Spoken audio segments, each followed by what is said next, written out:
Welcome, wrestling fans, to the Pro Wrestle Machine. We've got a jam-packed episode for you. Get ready to dive into wrestling's rich history, packed with insights, opinions, and a few surprises. And remember, you can skip to your favorite moments with our chapter markers. Let's jump right into it.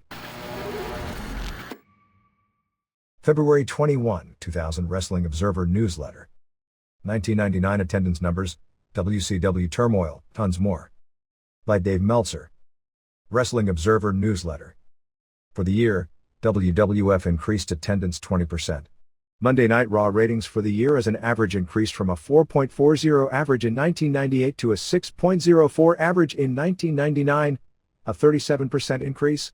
Pay-per-view buy rates for the year increased from a 1.02 average in 1998 to a 1.25 average in 1999, which is a 23% increase. In 1998, WWF sold out 33.5% of its house shows, while the figure increased to 63% of its shows in 1999. Average live gate per arena show increased from $188,482 in 1998 to $286,495, a whopping 52% caused by a combination of the increase in attendance and an increase in average ticket price from $18.84 to $23.84.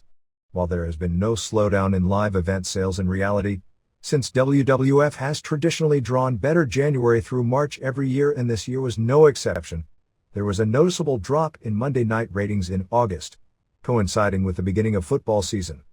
Raw averaged a 6.57 from May through July, which was its all-time peak. The show dropped to a 5.84 average from August through December, which is a significant decline during a period when more people are watching television, and that's with weaker competition from Nitro. During the 1998 football season, the WWF experienced an increase from its summer numbers, even going against NFL football, and with Nitro still almost dueling then evenly for audience. It is clear that pro wrestling's increasing popularity hurt the NFL in the 1998 ratings, but that it was the NFL that took the bite out of pro wrestling during the 1999 season.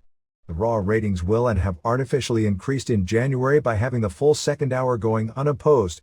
From a pay-per-view standpoint, the story was similar in that it was up most of the year, but actually trailed last year, despite much larger TV ratings, during the final 5 months of the year. For WCW, attendance decreased 46% for the year, with almost the entire decrease coming in the second half of the year. Nitro ratings decreased from a 4.47 average in 1998, where it actually beat WWF on average for the year, to a 3.66 average, or an 18% drop. But Nitro had strong ratings through March, when it took its first 0.6 drop over a 1-month period, then took a second 0.9 drop between April and June. May isn't a fair comparison because the NBA playoffs screw up Nitro, and a third big drop in October. WCW buy rates fell from an 0.93 average in 1998 to an 0.55 average in 1999, which is a 41% drop, which largely explains much of the company's red ink. The big drop period came in April and May after the Hogan-Flair Super Brawl match did the last big buy rate, and included embarrassing performances for Fall Brawl in September and Starrcade in December. In all, WCW sold out 15% of its house shows this past year, and only 2% from August through the end of the year, as compared with selling out 49% of its dates in 1998. WCW averaged $166,190 per house show and only dropped to $142,669, a 14.2% drop, because of increasing its average ticket price from $20.70 in 1998 to $25.89 in 1999. For All Japan Pro Wrestling, the company fell from averaging 2,243 fans per regular house show. Budokan and Tokyo Dome shows are not included in the average, to 2,158 this past year, a drop of a 3.8%. Including Budokan and Tokyo Dome shows, the average per event would be 3,568, up from 3,440 the previous year, a 3.7% increase. The company played to 37.1% sellouts in 1999 as compared with 41.6% in 1998 and 39.1% in 1997. The company's TV ratings increased to a 3.69 average from 3.33, an 11% increase, but that was mostly due to the monster ratings drawn for the February shows after the death of Giant Baba. New Japan's regular house show business decreased from a 4,124 average last year to a 3,911 this year, a a drop of 5.2%. Actually, New Japan business was up overall because it played more major shows, and including them would be a 5,183 per event average, up from 4,726 the previous year, a 9.7% increase. The sellout percentage dropped from 53.0% to 43.6%. Television ratings increased from a 2.63 average up to a 3.27, which is a solid 24.3% increase, which means New Japan did increase casual fan and major show interest this past year, but the rank and file shows were down, which makes sense due to all the injuries to major talent on the regular touring events.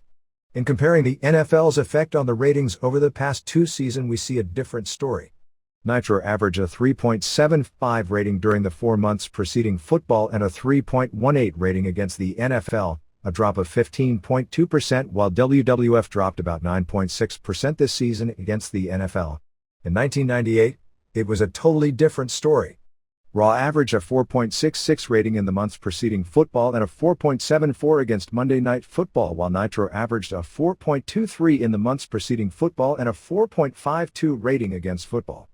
Both the wrestling audience in 1998 and 1999 and the football audience in 1998 and 1999 stayed relatively stagnant, with football up slightly and wrestling down 2.9% overall, but football slowed what had been growing momentum for wrestling on Monday this year. Vince McMahon was on a big media day on February 10th. He was on Fox News Network with Paula Zone mainly promoting the XFL. He handled himself pretty well, but you could see that she seemed to lose respect for him when he said there would be absolutely no drug testing in the XFL. He said that was based on a lot of experience with drug testing, that it doesn't work, saying the IOC and NFL drug testing programs aren't successful because there are substances like growth hormone that can't be detected in tests. While that is true, and it is true the Atlanta Olympics were dubbed by athletes the growth hormone Olympics, it is generally believed steroid use is way down in the NFL since the drug testing got more serious, but it is obviously not a complete answer. He also knocked the NFL's drug testing procedures because they're illegal over-the-counter food supplements, certain Ease brand supplements in particular, that players are warned against taking because they contain elements that sometimes lead to positive test results. Looking at WWF Physique's pre-1992, no steroid testing, and post-1996, realistically no steroid testing, and the 1992-95 period reveals huge differences in the physiques of the wrestlers, which shows that even if WWF was never a completely clean promotion, drug testing was at least a deterrent to lessen usage and dosages, and most likely it is the heavy abuse of those drugs as opposed to mild usage that may squeak through a test that leads to the majority of the health problems anyway. It's also no coincidence that the down period of the WWF's business coincided with the period where steroid use appeared to be at its low point. McMahon has still never really proven he can market wrestling without mainly jacked up physiques successfully. The funny part of all this is, if people remember, back in 1991 when McMahon talked about instituting drug testing of wrestlers after the trial of Dr. George Zarian, that he claimed the company would have unbeatable tests and claimed the tests would catch any use of growth hormone as new testing had just been developed. In 1992, when McMahon hired Dr. Mauro Di Pasquale, who at the time was the guy the world-class powerlifters actually used to call up to tell them how to beat drug testing procedures in that sport, to head the program, Di Pasquale claimed to have invented a test that would catch usage of growth hormone. When I mentioned McMahon claimed to me several months earlier he already had such a test, he laughed about it. Now 8 years later, McMahon is on television saying there is no such test. When Zone asked him what percentage of the players in his league does he think will have used steroids, he said he had no way of knowing but said they would be getting their players from college football where they also don't drug test, which shows just how little McMahon has researched this football project, making a statement like that, because that isn't the case. Comparable minor leagues such as the USFL and Canadian League also didn't drug test and among insiders were known as steroid leagues, but they also didn't advertise that in television interviews as their calling card. McMahon also knocked the NFL, saying they would hire anyone no matter what their background as long as they can help a team win, which is a very fair knock, and said his league would not hire any convicted felons, but did state he'd hire people who had misdemeanors. It should be noted that the WWF now does background checks for criminal records for anyone they hire as talent. I don't know if there is a hard and fast rule where if someone has a felony in their background they absolutely won't be hired, but it is something taken into consideration. He also said he was mad at the 2 investment analysts who downgraded his stock because he said they did so without hearing the entire story of what he was proposing. He also tried to imply that the wrestlers of the WWF feel starting an XFL is a good idea. I'd be skeptical if that's the case. So far I haven't talked to one that was enthusiastic about it as a positive, but I'd also be skeptical if too many, or even any, would actually tell him that directly. So is saying that the ones he's talked to about it had a positive reaction would be believable. It's pretty clear McMahon is trying to use his popular WWF programming as leverage to cut a good deal for the XFL with no track record. When talking about any potential dealings with Fox and FX, the three major downfalls are that UPN holds an option to renew SmackDown for another year, which makes it impossible to get a show on Fox unless UPN gives up its option, which is going to be difficult to happen, because Fox would have less interest in XFL since it already has an NFL contract, and because switching the USA Network package to FX would result in a greatly decreased number of viewers, at least over the short haul until that network gets on all the major cable systems, and thus temporarily affect all other revenue streams.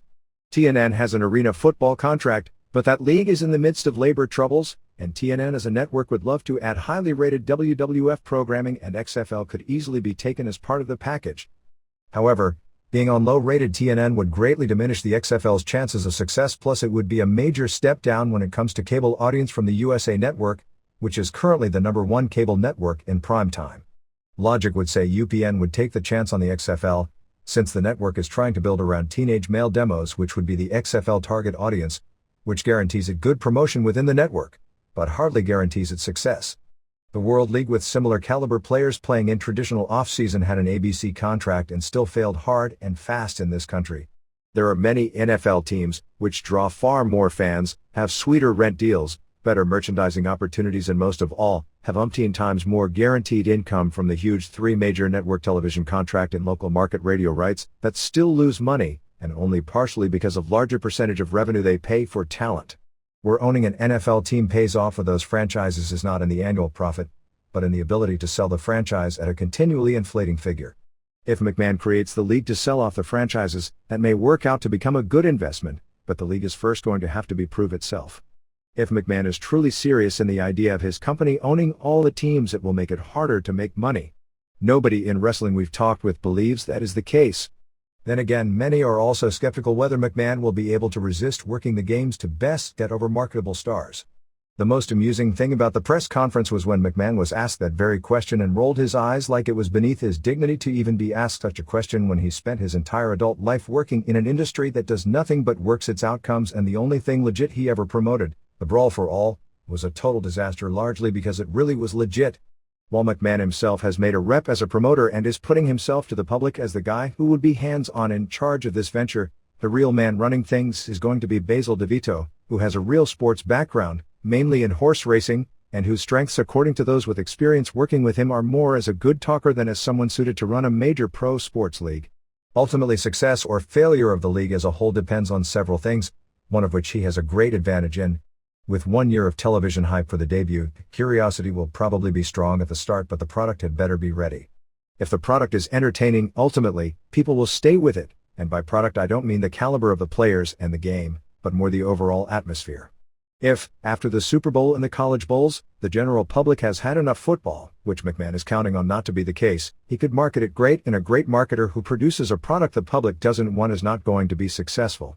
McMahon has one giant advantage in that all sports leagues need the mainstream media to convince the public the games are important. Inherently, whether it be the Super Bowl or WrestleMania, the success is more a quality of the hype for the product than the product itself. Most sports are hyped by the TV sportscasters and the newspapers, who control a great deal whether the public thinks a game or a fight is important. If they treat it as third-rate, its importance becomes third-rate. But McMahon has hours of his own television and a large captive audience. For the same reasons he and other wrestling promoters throughout history since the TV era began haven't needed mainstream newspaper stories and TV news coverage to run a successful company, his own self-made TV hype on his wrestling shows may make traditional avenues for sports credibility and coverage less important. But wrestling fans also have to accept it and not resent it as an intrusion. Those were all the same reasons why the WBF would work huge and change bodybuilding into a television entertainment form, and it never caught on. That's all the reason to say why wrestling fans should have been interested in auto racing, or for that matter K1 kickboxing, or Eric Watts, or seeing a washed-up Sugar Ray Leonard fight. But in all cases wrestling fans saw it as an intrusion on the product, and they didn't result in being a captive audience. Ultimately, even if he innovates new concepts when it comes to the game, such as cameras everywhere or the trappings around the game, or creates new stars, the NFL will institute those same concepts and steal those stars. If you're counting on the idea that since he isn't going to try and bid for NFL caliber talent and thus will keep the payrolls low as a reason this will succeed where the USFL and WFL didn't, that ignores the failure in the US of the Wolf, which was subsidized by the NFL to an extent, had stronger television coverage than the XFL probably will get, and basically had the same level of players. Another question that needs to be asked, like if McMahon can resist the urge to work aspects of the game to protect marketable stars, is how long he'll be willing to sit back and allow the NFL, with its higher salaries, to cherry-pick the best of his players once stars are established. He didn't willingly settle for being second best in wrestling. To combat the fact his stock took a tumble because of belief this league is grounded in ego rather than business, he wrote an article in the New York Daily News on February 13 defending his decision, which appeared clear his knowledge of football was largely based on players like Don Joyce, Ernie Ladd and Wahoo McDaniel who wrestled in the WWF during the 60s and 70s. This led to a full-point rally of his stock the next day, which closed at $11.31 after being as low late last week as $9.75. McMahon was also on KNBR radio in San Francisco promoting the XFL. He insisted that his company doesn't hype what it can't deliver, and said it was a definite the league would be starting in February 2001 and there would be a team playing home games at 3Com Park. He talked about having cameras in the huddles on the sidelines, on the cheerleaders and in the locker rooms. Naturally, the subject of wrestling came up and one of the hosts had seen the 2020 story on Mick Foley. McMahon ripped on the show and on news people in general, which the hosts, who supposedly report sports news, laughed at approvingly, in the over-the-top voice he uses, saying shows like that use the WWF to boost their ratings and then do sensationalized negative stories. He first said he didn't care because he likes the bad boy image, then proceeded to complain about how unfair it was. The host mentioned that Foley walked like an 80-year-old man and was a physical wreck and said that while Foley said he'd do it all over again, intimated that maybe McMahon shouldn't have let him do this much damage to himself. The other host, who was a wrestling fan, noted McMahon saying after Hell in the Cell that he told Foley to never do anything like that again.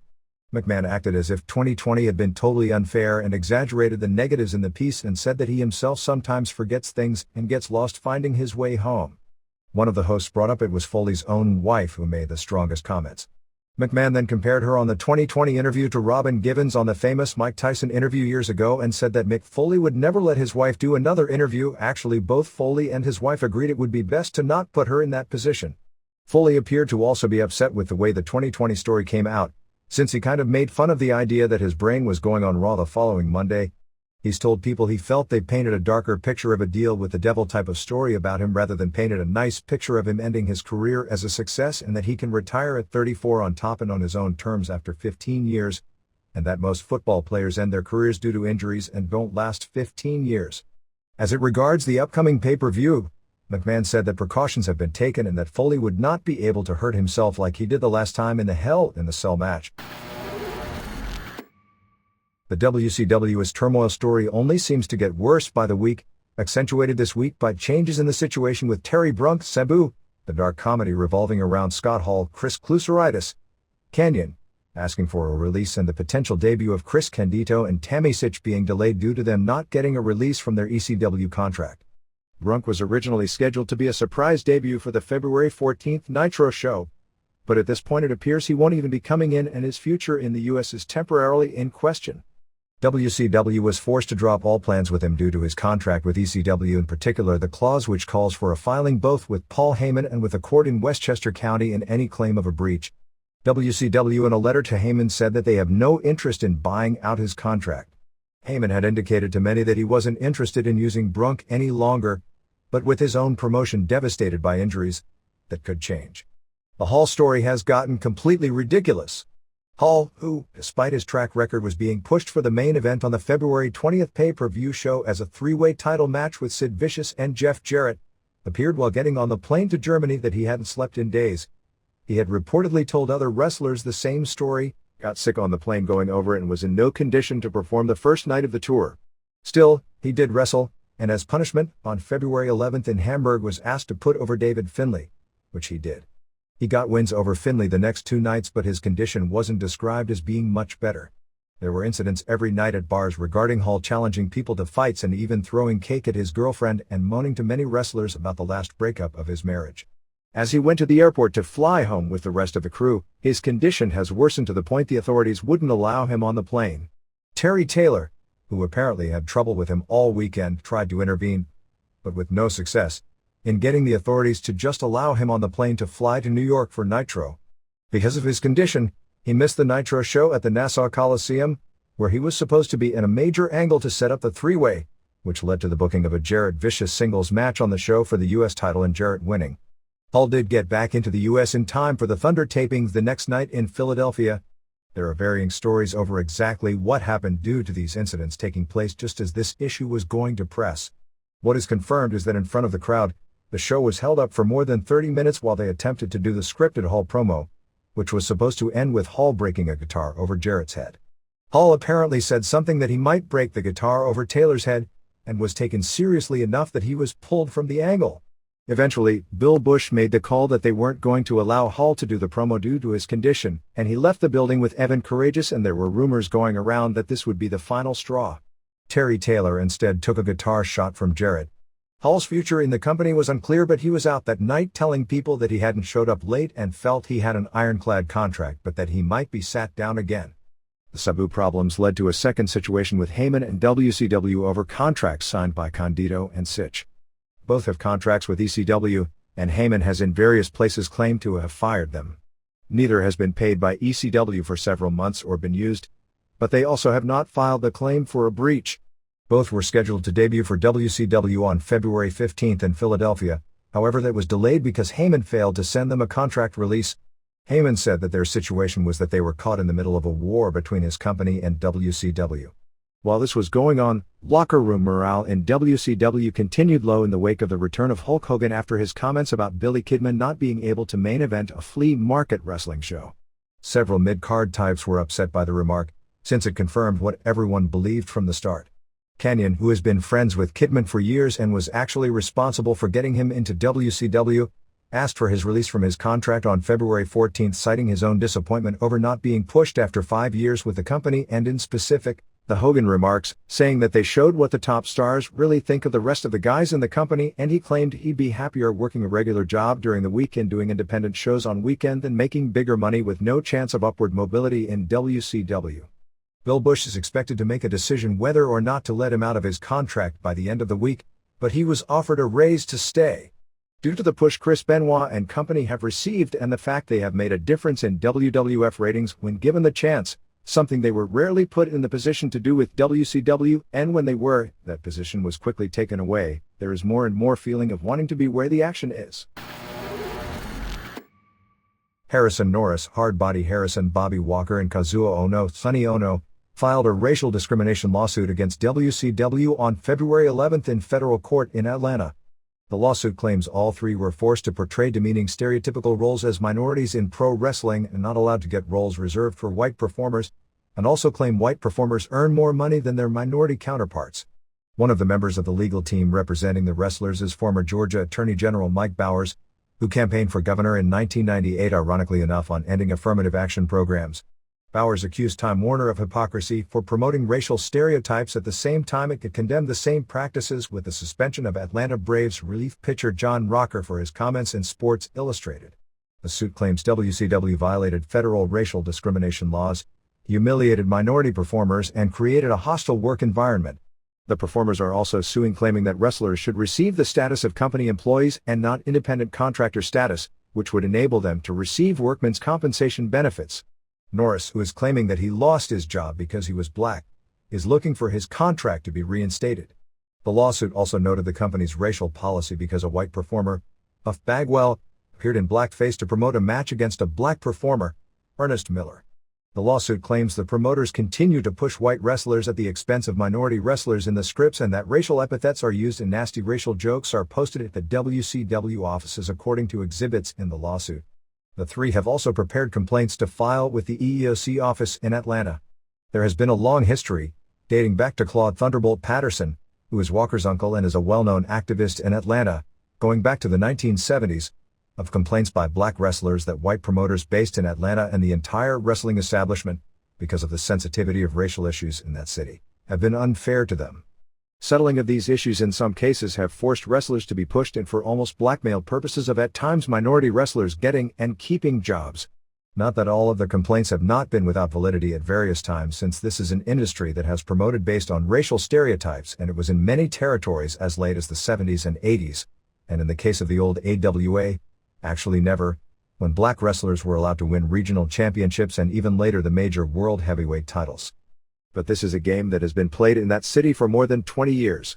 Actually, if there has been an ethnic group discriminated against in WCW, it would be the Latinos, since they have proved talent and marketability, but have been stereotyped in minor roles. In the case of Norris and Walker, they are wrestlers of marginal ability, while Ono's involvement in this suit is almost comical since he was one of Eric Bischoff's closest confidants in the office, was a character that was poorly received due to the stereotypical role that he himself had a hand in creating, and was removed from television because of his alignment with Bischoff and because his character was a bad joke. Even if the complaints that talented Asian wrestlers such as Ultimo Dragon, Yuji Nagata and Kaz Hayashi have not been given fair opportunities given white performers or similar ability in the company, have some validity. And we have heard talk that some of Dragon's students may, through Ono, be pulled into this action to give it more teeth. Patterson sued both Jim Crockett Promotions and Georgia Championship Wrestling Incorporated in the late 1970s, charging both companies with discriminating against him because he was black. The suit ended up in federal court in 1982 with both sides incurring heavy legal fees for several years, and was settled out of court with Patterson receiving $20,000. To serious wrestling fans from another generation, the death in late 1998 of Uncle Burt Ray, who was considered a pioneer of wrestling newsletters, was probably the most underplayed news story within wrestling of that year. For many years, people thought that I got the idea of the Wrestling Observer from growing up reading Matmania, the newsletter that Ray put out. The truth is that Ray had given up the newsletter long before I started reading newsletters. I had never even seen a copy of Matmania until well into the 80s, when a reader sent it to me like it was the Holy Grail. At the time I couldn't really understand what all the reverence was about. My own first experience reading newsletters came at the age of 10.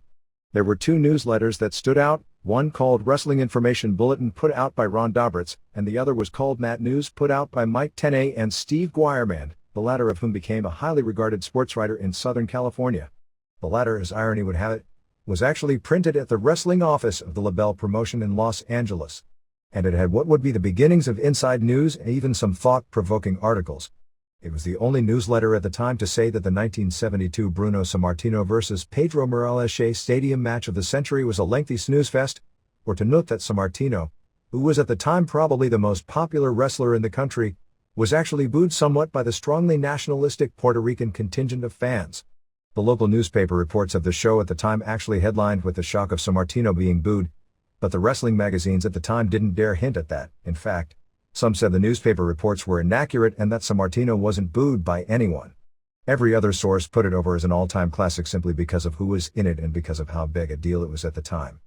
Face versus face main event matches were exceedingly rare as WWF main events, and this one went more than an hour, so it had to be a classic. I later did learn that while I never saw Matmania, that Matmania was the newsletter that inspired Tenay to do Mat News. It would make a cute story to then say that Tenay's newsletter inspired me to do a newsletter, but that wouldn't be true either. I'm not sure what any of this has to do with today other than after Ray's death I was sent a copy of a Matmania issue from more than 33 years ago, late 1966 to be exact, and found both it, and the state of the wrestling business at the time, to be completely fascinating.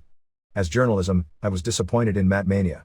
While Ray wasn't shy about criticizing promoters at all, and didn't hold back his disdain for many of them, which was totally opposed to what everyone else in wrestling would write at the time, there was only the slightest trace of a hint that wins and losses weren't predetermined. Even as a 10-year-old reading Tenay's stuff made it clear that he knew and was writing between the lines about it, and Guireman would come as close as he could to outright saying so without crossing the line. Ray, on the other hand, would complain, for example, about Tank Morgan getting a title match with Sammartino at Madison Square Garden by saying that he was a wrestler who had lost 90% of his matches down south. In the ratings, it was interesting to note that Ray Stevens, who has always been considered by those within the business as the best actual worker of that era, was only ranked number 17, behind the likes of Sammartino, Dick the Bruiser and Bobo Brazil, who were all huge national names, but not any more in his league as a worker than Lex Luger would be comparable to Chris Benoit. It was almost a PWI-level writing and rating system which acted like winners and losers were the most important thing about the business. Based on that, I was surprised in the ratings to see Sammartino number 5, and not number 1. He was trailing Gene Kiniski, the NWA champion at the time, who I saw many years later and even then was an awesome worker, Lou Thesz, who was by this point 50 years old and rated number 2, which I guess speaks volumes for the respect he must have had at the time, Bruiser, and Fritz von Erich.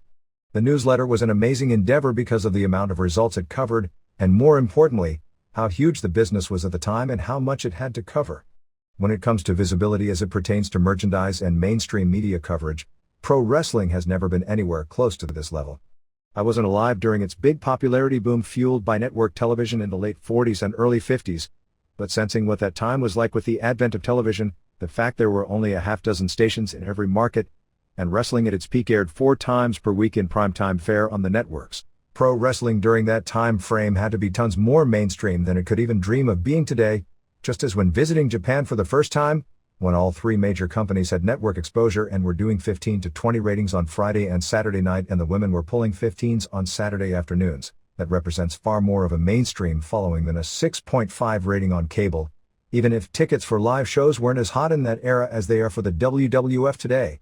I know that everyone I've ever met that was growing up in 1950 knew who Argentina Rocca and Lou Thesz were, even if they had never been a wrestling fan for a day in their life, let alone Gorgeous George, who from a mainstream standpoint was the most famous of them all and at one point the biggest television star in the country, a status neither Hulk Hogan nor Steve Austin ever came close to. But still, I wasn't expecting to read about wrestling in 1966 and come away thinking that in many ways it was bigger than it is today. It's not like anyone talks about the 60s as anything but a down period between the peaks of the early 50s and the 80s.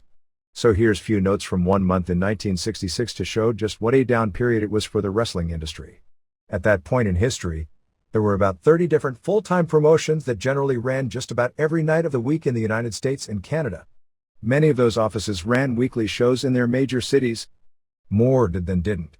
The promoters at that time like Vince McMahon Sr., Wally Carbo, Sam Mushnick, and Roy Shire, who ran major shows in their big cities every few weeks, were the exception to the rule. It's also interesting that all 4 of those promoters were still around more than a decade later. On every night there were anywhere from 30 to 50 major league pro wrestling events in the United States and Canada. Today, there are about 50 per month. While there were no million-dollar-a-year wrestlers, nor were there more than 1 or 2 mainstream sports stars who earned $100,000 per year, with that many shows per night, you are talking about 600 to 700 full-time pro wrestlers getting 5 or 6 nights per week of work. Most were barely eking out a small income, as opposed to today when there are about 150 full-time wrestlers in the United States and Canada who make a very nice income, none of whom work more than 18 matches per month, but nowhere near as many wrestlers either work full-time or can earn a living from the profession. Information in those days was far more difficult to come by, so the amount of people working together as correspondents to cover the business so thoroughly must have been amazing. What today would be called inside information was largely non-existent. But in a brief read, some facts about the period, a dead period in the business, were shocking. In a note about a promotional war in Seattle and Vancouver, it noted that Vancouver promoter Rod Fenton was clearly winning the war with his weekly shows drawing 15,000 to 18,000 fans every Friday night. Weekly shows drawing 15,000 to 18,000 fans? The only place in the last 20 years I ever heard of that was Arena Mexico in its early 90s peak. If you're wondering who the headliners were that were drawing such crowds, the names included Dominic DeNucci, Don Jardine, later famous as the Spoiler, the tag team of Ray Stevens and Pat Patterson, who were flying in regularly from their San Francisco base, Dutch Savage John Tolos, Gene Kiniski, the NWA champion at the time, and Don Leo Jonathan. Lou Thesz, Bill Miller and Killer Kowalski were all flown in for one show that month as well. The traveling itself surprised me. I was under the impression that wrestlers basically stuck to their circuits. And that was true for the journeyman wrestlers. But in the issue I saw, Stevens, for example, is wrestling as a regular in San Francisco, but also made major shows in the Los Angeles, Vancouver, Seattle and Texas circuits and was being promoted for an Australian tour. Los Angeles was written up as the wrestling capital of the world at the time. Live matches were held every Wednesday and Friday night at the famed Olympic Auditorium, averaging 4,000 every Wednesday and 10,000 every Friday with Thesz, Brazil, Mark Lewin, Pedro Morales and the Destroyer as the top draws. As hot as wrestling is today, do you think there is even one market in the country that could support shows twice per week and draw 52 weeks a year like that? The issue also had a long article on why Mushnick and St. Louis did not have the best wrestling in the U.S., which appeared to go against the grain of the common wisdom of the time. When writing about St. Louis, which drew about 6,500 fans for its 2 shows that month, The newsletter noted there are at least 100 cities that average more than this. They also knocked Mushnick for not developing new talent for the sport, noting that on his November 25, 1966 show that only one wrestler on that card got his start in St. Louis, and that was Thez, who had gotten his start 31 years earlier. But it admitted Mushnick's name value within the business as being huge. Ray wrote, "The foremost wrestler in the United States in the eyes of the outside world is Sam Mushnick. As the president of the NWA, he has more or less final say-so on matters dealing with the government. Many people feel that he is the best promoter in the business. The first person I heard this from was Sam Mushnick. As far as that goes, the info dealing with the government was supplied to me by Sam. In short, he is the best promoter in wrestling. If you don't believe him, ask him. I simply believe there are many areas that have better wrestling than his. More wrestling, better talent, draw more fans. Add more to the continued success of wrestling. The international coverage was impressive, and the international popularity of wrestling at that time was mind-blowing. It was impressive that anyone could write with such knowledge of so many circuits at once, all over the world, particularly before the advent of videotapes and satellite dishes. When covering a young wrestler in Germany, Horst Hoffmann, who about 6 or 7 years later came to the US and Japan and was a top star in both places, he wrote, "People who have seen both say that if Karl Gotch and Hoffmann were to wrestle 100 times, that Hoffmann would easily win at least 95 of those matches. I guess, looking back, there was something inside there, in that Gotch's name was used for the comparison and not Kinniski or Sammartino.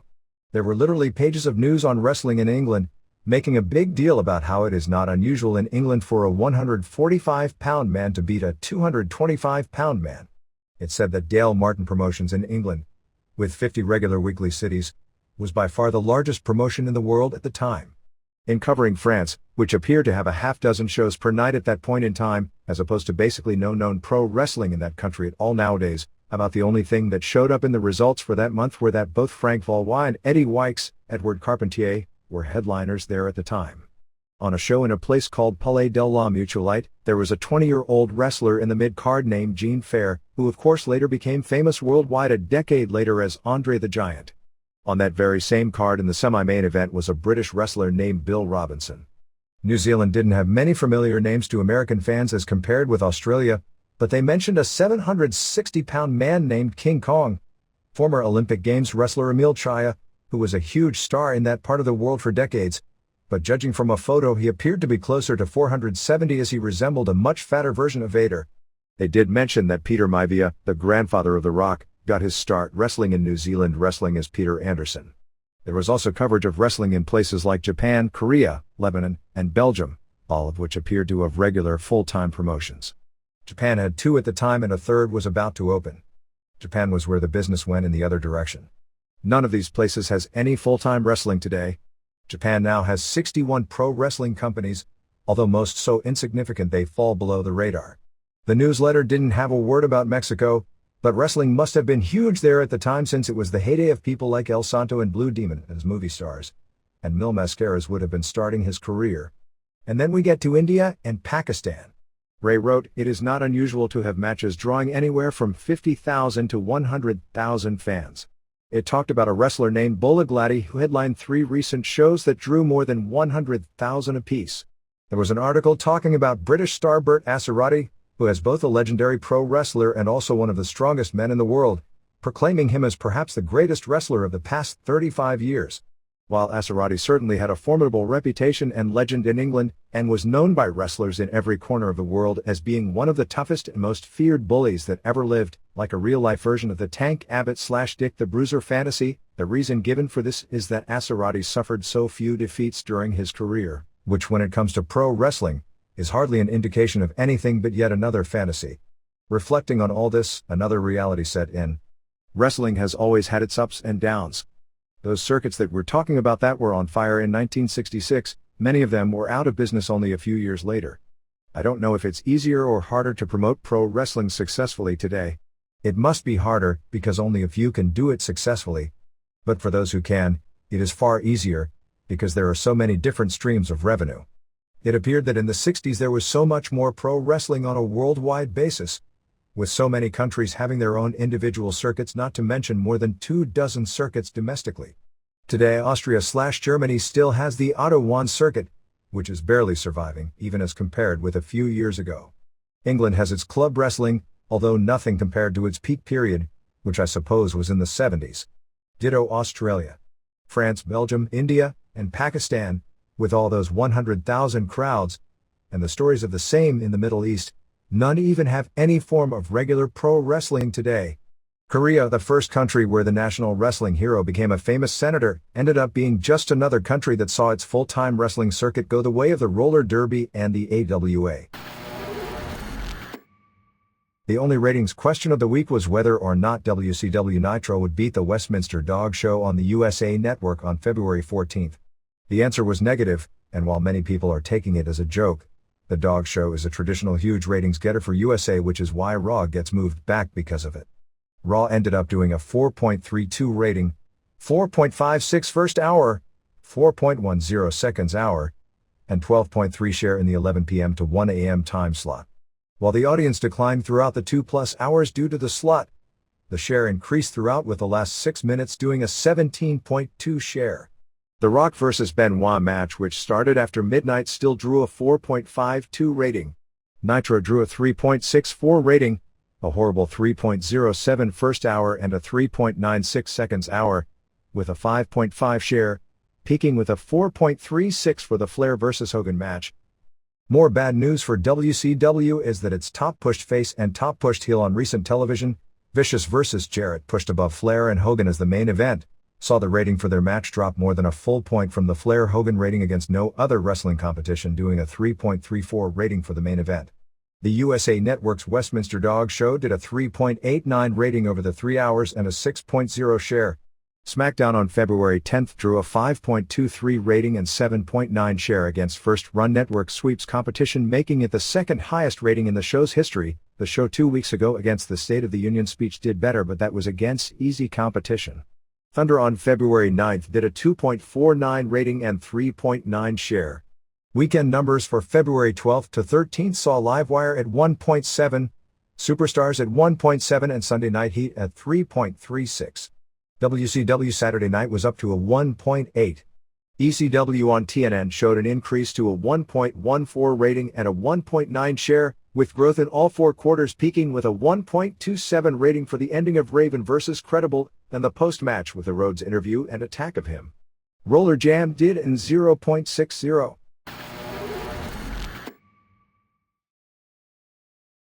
Japanese television rundown. February 5th, New Japan. 1. Kashin and Minoru Tanaka beat Liger and Samurai in 12:33. The last 6:30 aired. It was the typical good wrestling, but the Yoyogi Gym 2 crowd was kind of dead. At one point, Liger, now in a black costume, kicked Tanaka hard in the face. Tanaka was the star of the match with his various moves into arm bars, eventually winning with an arm bar on Samurai. Liger and Tanaka had a pull-apart after the match to build to their tag title match, which ironically took place one day before this aired on television. 3.5 stars. 2. Sasaki beat Suzuki via knockout in 6:01. This was really bad. The idea of this match is for Sasaki to beat the hell out of Suzuki, who would get over by taking the beating and never quitting. But Suzuki looked really green on offense, and Sasaki isn't someone to carry someone. Suzuki did 2 spears, went for a third, but Sasaki punched him coming in, then punched him in the jaw for the knockout. -1 stars. 3. Hashimoto and Iizuka won a non-title match over Nakanishi and Nagata in 11:32. Iizuka now has a crew cut and looks different. Inoki really wants them to start pushing him, stemming from the success of the Tokyo Dome match, but he still is a good worker who lacks charisma. The crowd was into Hashimoto's comebacks, and Nagata as usual looked good. Finish saw Hashimoto use the Sankakujin on Nakanishi for the submission. 2.25 stars. 4. Tenzan and Kojima and Saito beat Fry and Chono and Jay in 13:26. While below New Japan main event standards, as the Chono team all looked bad here. Finish saw Tenzan and Kojima do the 3D on Jay, and then Kojima pinned him after a lariat. 1.75 stars. February 6th, All Japan. This was taped from the Baba Memorial Show at Korakuen Hall. They showed clips of about 300 dignitary types in an empty Korakuen Hall paying tribute to Baba by putting flowers in the ring, including all the wrestlers in the promotion along with the Destroyer. Motoko Baba was weeping pretty well uncontrollably while this was all going on. They noted several members of Rikidozan's family there as well. 1. Misawa and Kobashi and Akiyama beat Hansen and Taue and Omori in 1910. The final 8 minutes aired.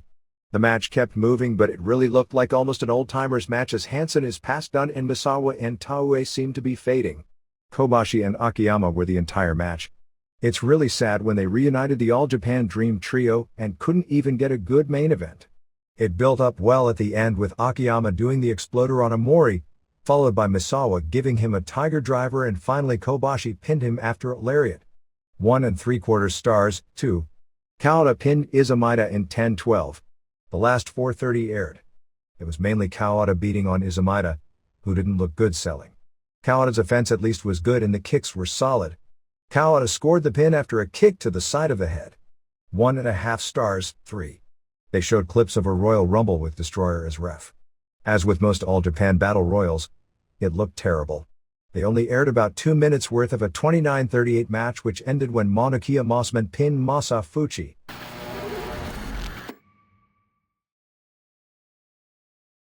Mexico. The return to Arena Mexico on February 11th was headlined by Villano Tercero defending the CMLL light heavyweight title against Atlantis. Atlantis won the second fall with the torture rack and held it on after V3 submitted. V3 was carried out of the ring by his brothers who work for WCW. The third fall began and he wasn't out and the ref began a 20 count. At this point, Villano V came out wearing V3's costume and numeral and the fresh man attacked Atlantis' knee and made him submit in less than 1 minute. Atlantis and Tarzan Boy complained about this after the match. The finish drew tremendous heat, said to be a positive. February 18th has Atlantis and V3 as a team in a Parejas Increíbles match against Tarzan Boy and El Satanico. The first singles non-stiff match of the new Olympico vs. Blue Panther feud on February 8th at Arena Coliseo in Mexico City, which Olympico won, was said to have been one of the bloodiest matches in years. Pero Aguayo's Real Absolute Series final match for AAA will be February 18th in Puebla, teaming with Octagon and AAA Mascara Sagrada against El Texano and Pirata Morgan and Espectro Jr. The final match of his career is scheduled for March 10th at Arena Mexico, with a lot of talk that he will put up his hair against the Mask of Fishman, which guarantees a sellout if that were to take place. The AAA King of Kings show takes place on March 5th at El Toreo in Naucalpan, and will also feature a mask vs. mask match with El Hijo del Espectro vs. La Parca Jr., plus Oriental vs. Pentagon. Antonio Pena left this week for business meetings in Venezuela, Colombia, Argentina, and Chile about sending talent to those countries. A man arrested in the border city of Reynosa, across from Harlingen, Texas, for raping a 13-year-old claimed that he was Octagon Cheeto, but after the story was checked out, none of the wrestlers who played that role were the man arrested. They had a Captain's Fall Rules mask match with Los Oficiales against the Death Squadron on the IWRG show on February 13th in Naucalpan, with El Guardia and Cyborg Cop as the captains, which means the match continues until one captain can pin the other captain, who unmasks. Los Oficiales won and Cyborg Cop was unmasked as Martin Barron, 32, of Leon. Hayter beat Sergio Romo Jr. in the hair vs. hair match on February 13th in Monterrey. Astro Ray Jr. retained the Mexican national welterweight title, beating Dr. O'Borman Jr. on February 13th at Arena Coliseo in Mexico City. Espectro Jr. retained the Mexican national middleweight title on February 11th in Tijuana, beating Oriental on the AAA show. All Japan. There are major rumors regarding the future of this promotion. It's been reported that Mitsuharu Misawa, the company president, and Motoko Baba, the owner, aren't getting along, and this may split into two groups, with NTV going with Misawa, since the named Japanese wrestlers have all backed him in previous power struggles against the Baba family. Insiders are saying very little about this. The new tour opened on February 12th at Korakuen Hall before the usual packed house of 2,100 with the debut of the Steve Williams and Vader tag team, as they beat Yoshihiro Takayama and Takao Mori to earn a title shot at Kena Kobashi and Jun Akiyama on February 20th in Kobe. There was an interesting undercard result with Kentaro Shiga pinning Monokia Mossman, which seems to indicate Anaka's Mossman, whose standing doesn't seem to be progressing after showing so much potential early in his career. February 13th in the same building had two 30-minute draws on the same show, both in the comedy match plus a Masamichi Marufuji and Yoshinari Ogawa and Misawa vs. Kobashi and Akiyama in Yoshinobu Kanemaru. Vader and Williams in their second match as a team won a non-title match over All Asian Tag Champs Masao Inoue and Tamon Honda. All Japan held a 10-count ceremony for Bobby Duncombe Jr. on the February 12th Tokyo show.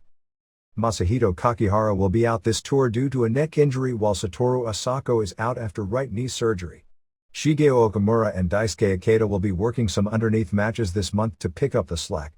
January 30th TV show did a 3.2 rating and the February 6th show did a 4.6 rating. New Japan. The February 20th Sumo Hall show will be headlined by a 10 vs 10 main event with New Japan's team of Kensuke Sasaki and Shiro Koshinaka and Shinya Hashimoto and Takashi Iizuka and Junji Hirata and Taya Yasuda and Manabu Nakanishi and Yuji Nagata and Jushin Liger and Koji Kanemoto facing the new Team 2000's Masahiro Chono and Akira and Don Frye and Super J and Hiroyoshi Tenzan and Satoshi Kojima and Hiro Saito and Scott Norton and Michiyoshi Ohara and Tatsutoshi Goto. This group is planning a major show for May 5th in Fukuoka. They are talking about the Fukuoka Dome, but more likely it'll be at the Fukuoka Sports Arena. Right now the smaller arena is still on the schedule. There are also plans of doing a summer show at a 100,000-seat soccer stadium in Tokyo. Keiji Muto officially will also be missing the March tour and begin with a new angle at the April 7th Tokyo Dome. TV Asahi is talking about running the April 7th show as a live TV special. Yuji Nagata, Masakazu Fukuda and Kenzo Suzuki look to be forming a trio that will specialize in doing Vale Tudo-style matches spots. February 5th TV show drew a 2.9 rating. Other Japan notes. Great Sasuke and Ultimo Dragon are putting together the first Super J Cup, an interpromotional tag team tournament, that's 1995, which will take place on April 1st in Sendai with the finals on April 9th at Tokyo Sumo Hall. The previous two Super J Cups, the first being in 1994, were two of the greatest wrestling shows in the history of this industry. One of the people they are really trying to get into the tournament is Kazushi Sakuraba. Sasuke, Tiger Mask and Gran Hamada are the only wrestlers officially announced for the tournament. Weekly Fight magazine reported that the March 11th Rikidozen Memorial Interpromotional show at Yokohama Arena would have one of three main events, and Antonio Inoki would pick the match it would be, with suggestions of either Naoya Ogawa vs Genichiro Tenryu, Ogawa and Kazunari Murakami vs Tenryu and a mystery partner, or Ogawa teaming with either Murakami or Tenryu against Manabu Nakanishi and Yuji Nagata. Inoki himself is leaning actually toward Hashimoto and Ogawa as a tag team against Tenryu and Nobuhiko Takada. Other matches that have been talked about, although only one or two of these is official, all interpromotional, are Yumiko Hara vs someone from JWP, H and Mr. Ganasuke from FMW against Tomoaki Honma and Ryuji Yamakawa from Big Japan, Yoshiaki Fujiwara from Fujiwara Gumi against Satoru Sayama from Seikendo, Magnum Tokyo from Toriuman vs Jinsei Shinzaki from Michinoku Pro, Naoki Sano from Takata Dojo against Alexander Otsuka from Battlerts, and a battle of indie vets in Tarzan Goto vs Yoji Anjo. Inoki's long talked about North Korea show was officially announced on February 14th as being cancelled. I actually had been told this was the case months ago, but Inoki just kept talking about it anyway and came up with an obviously worked reason that the US Pentagon wouldn't allow the show. Akira Maeda announced he would be promoting a rings tournament in the United States this year, similar to the tournament currently taking place in Japan. It would be either 16 or 32-man tournaments, starting with two preliminary tournaments followed by the finals. Maeda said they would all take place in 10,000 to 20,000 seat arenas. It would be the first attempt by a Japanese promotion to actually do a live event in the United States since Antonio Inoki's ill-fated World Wrestling Peace Festival at the Los Angeles Sports Arena in 1995. Tenryu announced that he would be restarting WAR as a more regular company this year. They only ran a few shows last year. All Japan Women and JWP ran a joint shows on February 10th and February 11th at Korakuen Hall. The first show didn't pack the building, headlined by AJW Team Zaps INT winning the JWP Tag Team titles from Carlos Amano and Commando Borishoy in 2033 when Zapai pinned Borishoy with a double foot stomp off the top rope. The second show drew an announced sellout of 2,030 with Manami Toyota and Dynamite Kansai and Kaoru Ito beating Run Yuyu and Amano and Miho Wakizawa in the main event. Also, JWP wrestler Azumi Hyuga won the AJW All-Pacific title from Kumiko Makawa. They are continuing the angle where Hara hates the JWP. She was scheduled to team with Devil Masami on February 11th, but refused, and instead teamed with Miyuki Fuji. Hara and the JWP owner were yelling at each other and teasing a fight and ended up doing a pull-apart. They are saying that Borishoy of JWP is also against the joint shows, as is Takako Inoue, so they are looking like they will form a group. AJW is getting back into the music business as Ko Nomi, Nani Takahashi, Miho Wakizawa and Momoe Nakanishi will be taping a CD on May 24th called Kiss of World, with a popular Japanese music producer behind them, trying to make them like the beauty pair in the 70s and Crush Gals in the 80s, which were both cultural phenomenons that brought AJW into major prominence. The IWRG, now called PON, Mexico promotion, had its tag team title defended on the February 10th Toryuman show in Matsuyama before 1,800 fans, with champs Yasushi Kanda and Susumu Mochizuki retaining over Taru and Mikoto. Mil Mascaras and Dos Caras, finishing up their tour for CMLL Japan, did a double shot on February 11th in Kawasaki, wrestling both for that group, Mascaras over Apollo Dantes to retain the IWA title, and doing a show for Battle Arts, Mascaras and Caras beating Ikuto Hidaka and Daisuke Ikeda. Also on the Battle Arts show, Curry Man, Christopher Daniels, retained the British Junior title, beating Subo Jinjin. The LLPW show on February 9th at Korakuen Hall was headlined by a match with male wrestlers from Battle Arts, Masao Orihara and Takeshi Ono beating another male wrestler, Ryuji Hijikata, and the LLPW's top star Shinobu Kandori. They are building to an Orihara vs. Kandori singles match. LLPW champ Harley Saito defends against Rumi Kazama on March 8th. IWA on February 11th at Korakuen Hall, with owner Kiyoshi Asano putting up his hair in a handicap match against two Freddy Krugers, with Asano winning with an armbar submission, so one of the Krugers, I'm presuming the one who isn't Doug Gilbert, got his head shaved. FMW will run a major show on May 5th at the Komazawa Olympic Park Gym in Tokyo, featuring the ECW, or FMW version thereof, versus FMW feud. Several ECW wrestlers are supposed to come in on a tour from March 27th to April 11th, which will include April 3rd and April 4th shows in Sapporo. Masato Tanaka will return on May 5th. On the February 13th Gia show at Korakuen Hall, in the main event, Asia Kong kept the title, beating Kaoru in a match where Kong juiced her right arm with a 15cm cut and Kaoru had her front teeth knocked out. Here and there. The movie Beyond the Mat failed to garner an Academy Award nomination when they were announced on February 15th. The movie will still premiere in Charlotte and Memphis on March 3rd, but both the New York and Los Angeles debuts have been delayed to March 17th, which is when the movie will make its national debut. Because Vince McMahon was like the only person in wrestling not to like the movie, the WWF is not allowing any wrestlers to help publicize it, even though Mick Foley is the star. A few weeks back, Foley was on Good Morning America pushing the movie with director Barry Blaustein, and McMahon was furious about that and won't let anyone in the organization talk about the movie, trying to pretend that it simply doesn't exist. WCW, which isn't even involved with the movie and has its own movie coming out just a few weeks later, is allowing Terry Funk to do whatever he wants to in regard to pushing it. While the company will not officially do anything to promote the movie, it is said the announcers and wrestlers are also not banned from talking about it when it opens, and that both Tony Schiavone and Bobby Heenan have brought the movie up during telecasts.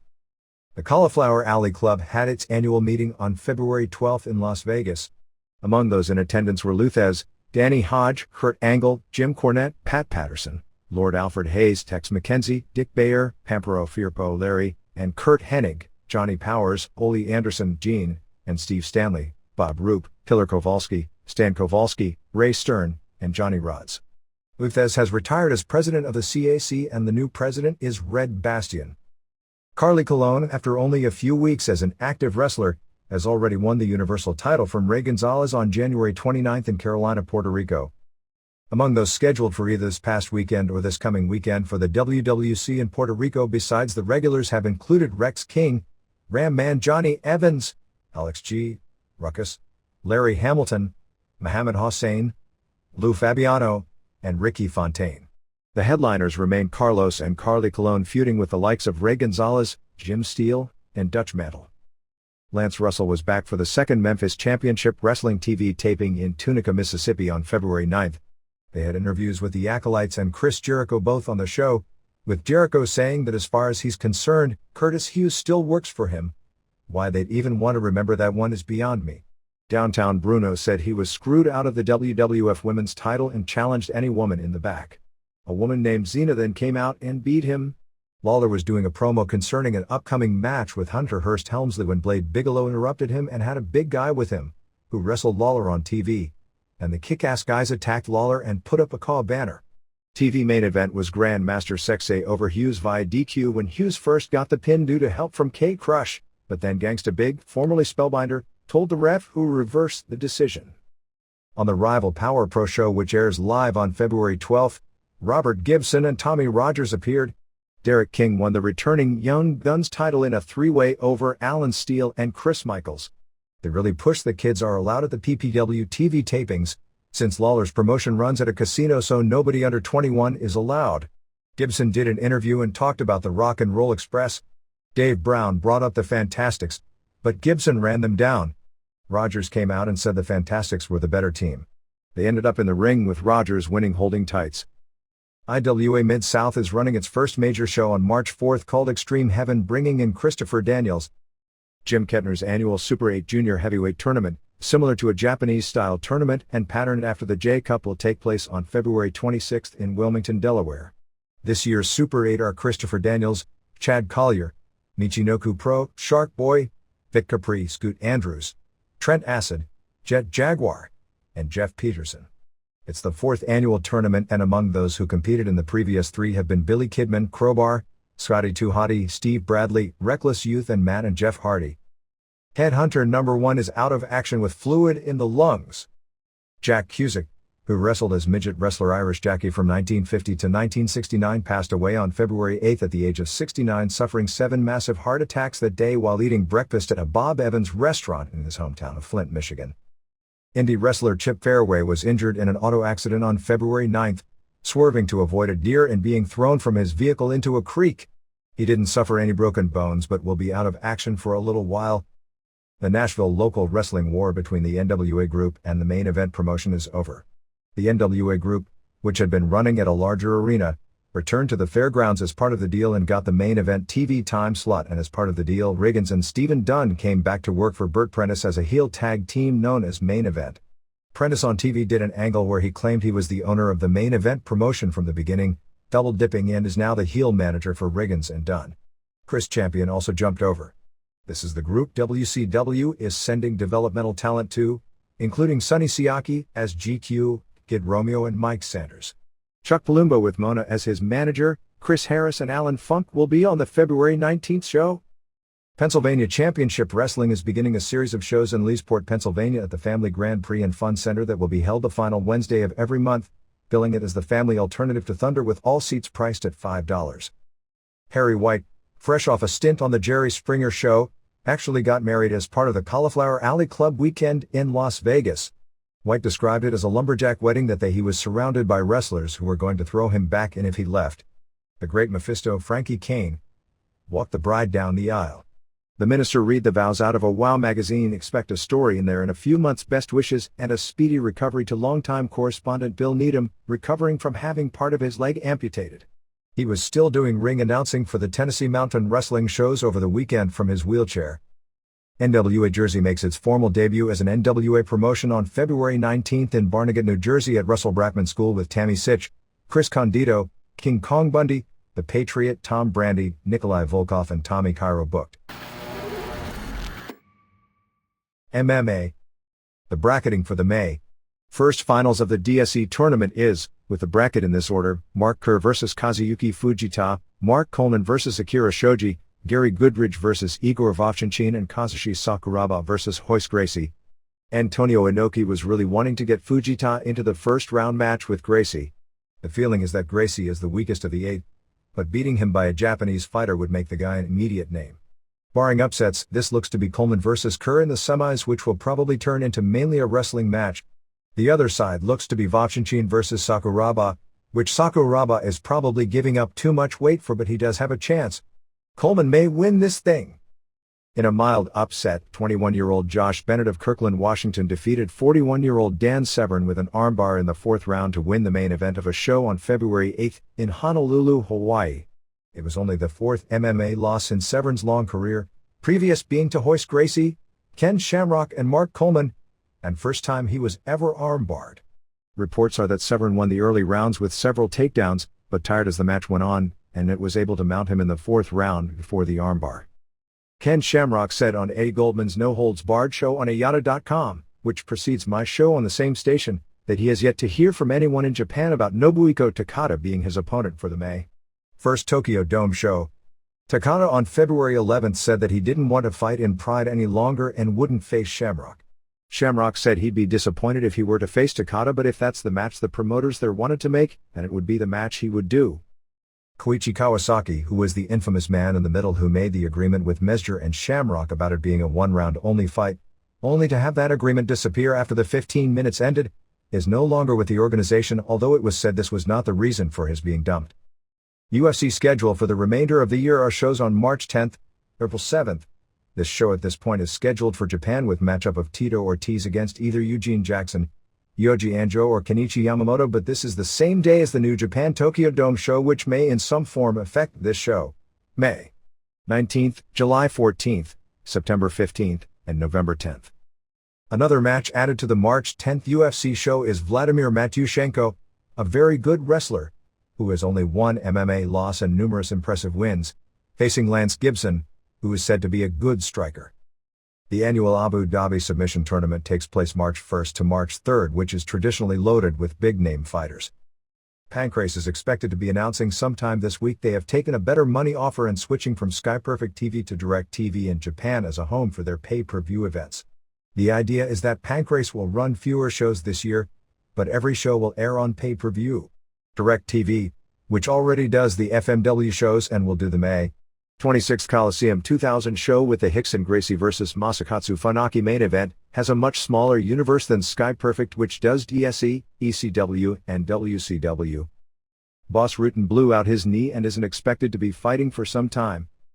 Mark Hall has been seen wearing a neck brace due to the injuries he allegedly suffered in the altercation with Shamrock. Shuto announced that its suspension of Enson Inoue was over.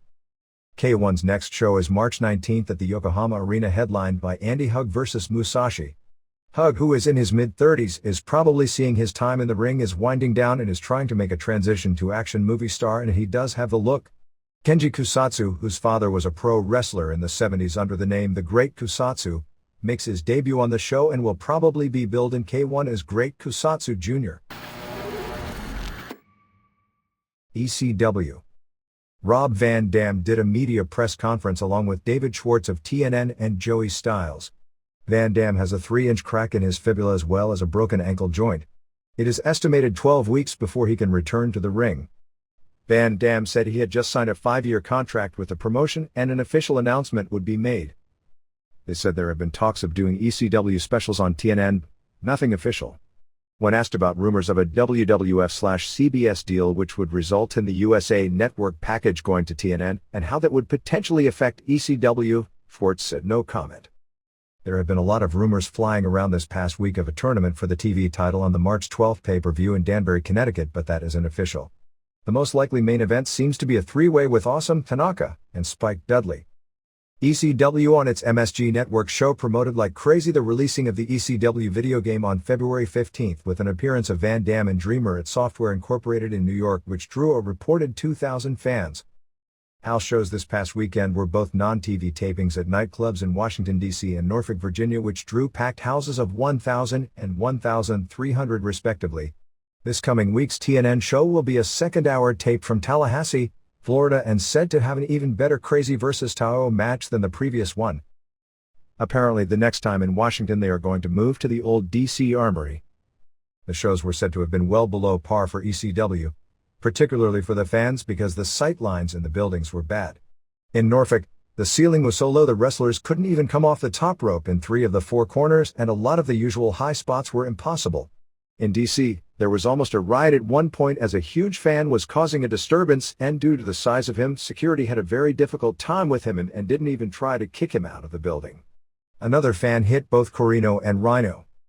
Also on the show, the Tanaka vs. Credible match had to end early as Tanaka suplexed Credible through a table, and in the table breaking, a part of the table actually went into Credible's mouth and got caught in his throat, and he called for the match to end, but he dislodged it and turned out to be okay. Pitbull number 1 Gary Wolf returned after a several-year absence. The Pitbulls were a regular team here before losing their job after an indictment and eventual plea bargain in a case involving steroid trafficking. He's said to have gained a lot of weight since the last time he was in, and since he hasn't been on TV in years, nobody knew who he was. Julio Fantastico, Julio Sanchez, and Chili Willy were in for prelims and were said to have looked okay. Super Crazy seems to be getting Sabu's spot as the high flyer breaking the tables, although he is already getting banged up just from the last 2 weeks. Yoshihiro Tao was also out this weekend with a shoulder injury. OUTTRO was back, so she kept her job after missing last weekend due to freaking out after a problem on an airplane and getting off the plane. Tony DeVito returned to the ring, but his hand is still messed up. Spike Dudley missed the weekend because his plane was fogged and missing the first night, and they just decided it was best for him not to fly in just for one show. Geto and Jado are scheduled in for about 3 weeks starting the first weekend of March, largely to feud with Storm and Credible. TNN show for February 11th was the first hour from Tallahassee. They started with the Cyrus/Gertner stuff, which ended up with Cyrus demanding a TV title match because the network only cares about the show, delivering a strong lead-in for Roller Jam. Don't think there isn't a reason for the turning the network and Roller Jam hill, because there always is, and said Spike Dudley must defend the TV title in a handicap match against both Dupes. The match took less time, 13, than to read the build-up with Spike double acid drop and pinning both. Mikey Whipwreck and James Vandenberg, who at this point doesn't have a name, were laughing hysterically and dementedly about the idea of Raven's problems. Dreamer vs. Whipwreck was a really bad match, saved by all the twists of the finish. Dreamer had it won when Vandenberg interfered. Raven came out, but Whipwreck went to throw powder at Dreamer but hit Raven. The blinded Raven DDT'd Francine. They spent the rest of the show arguing over whether or not it was an accident. Dreamer gave Whipwreck a Death Valley driver and attacked Raven. Whipwreck set up the stunner, but Dreamer reversed and hit a DDT for the pin in 9:25. Dreamer then went storming through the dressing room to find Francine, and threw Mitch against the wall because he said that Raven was blind when he DDT'd her. Raven vs. Credible saw Credible take some hard bumps. The match had no finish, ending when Credible and Storm did a spike tombstone on a chair and Raven was laid out. In the final minutes of the show, Cyrus insisted they get Raven out of the ring because viewers were turning off the dead air, and with Dusty Rhodes in the ring, he said Rhodes had been office and he understood. Rhodes got to do his first promo, doing his typical great delivery but making little sense, basically saying it was all about the boys. Rhodes gave the bionic elbow to Corino and Rhodes before Rhino victory, and Corino laid him out when the show ended just as Sandman came out the entranceway. WCW. The big unopposed Nitro on February 14th at the Nassau Coliseum wound up a major disappointment. The show drew 5,586 paid and another 3,583 comps with a gate of $201,800. The show opened with a tryout match with Crowbar over Ace Darling. Unfortunately, I was doing a show while this match was going on, so can't give a fair appraisal, but it seemed good and had the second most heat of any match on the show. They had a new group of Nitro girls with only 2 originals. Nitro started with Jarrett and the Harris twins out as the NWO, which made the group seemed very weak. They sent the models to the back to get added heel heat, which worked. Nash was on a screen surrounded by nurses in low-cut costumes. The Harris twins then threatened to dismember Dave Penzer unless Nash was taken off the screen, and the satellite was cut off. But wouldn't you know it, Nash was actually in the building and wheeled out to the old Wolfpack music. Nash got a pop and announced a 3-way for the title involving Hall on the pay-per-view. There was no pop live for the announcement of the main event change. Smiley and Lenny Lane beat 3 count. It was scheduled as a 6-man with Lodi, or Idol as he's now called. He was there, but he didn't wrestle and never came out, and I've got no idea why. Everyone did dives. There were a lot of missed spots, but everyone worked really hard. Lane nearly killed himself doing a flip dive and landing short. Courageous, who gets the wrong kind of heat, actually did a corkscrew plancha. Miss Hancock came out, pulled her hair out of a bun and danced on top of the table in front of the announcers. While this was going on, nobody was watching the match, so of course there was no pop for the finish, which was Smiley over Courageous with a chicken wing, Norman Conquest. 3 count danced after the match and lip-cinched all through the break until Abbott came out and scared all 3 to death. Abbott beat Rick Fuller quickly with the 1-punch KO. Abbott got a good pop for running out the 3 count boys, but his KO punch got 0 reaction. It was one of the least over finishers I've seen, which at this point isn't a good sign considering the plans. Abbott and Big Al went at it. They are having a jacket on a pole match at the pay-per-view, which is ludicrous on every front. Artist and La Parka beat Vampiro and Kidman when Vampiro walked out on Kidman and Artist pinned him after a DDT. Psychosis was scheduled as Parka's partner, but he no-showed. They did a multi-part skit where Vito's sister got married. Eventually, just before their match, David Flair and Crowbar and Daphne ruined the wedding and attacked Vito and Johnny with crowbars. Rhonda Singh, who was also called Monster Ripper, her name in Mexico and Japan, beat Mona. Medusa was the ref. Singh hit Medusa from behind and then pinned Mona holding the ropes while Oklahoma counted the pin. Singh came out to Jericho's old music. Funk beat Luger via DQ.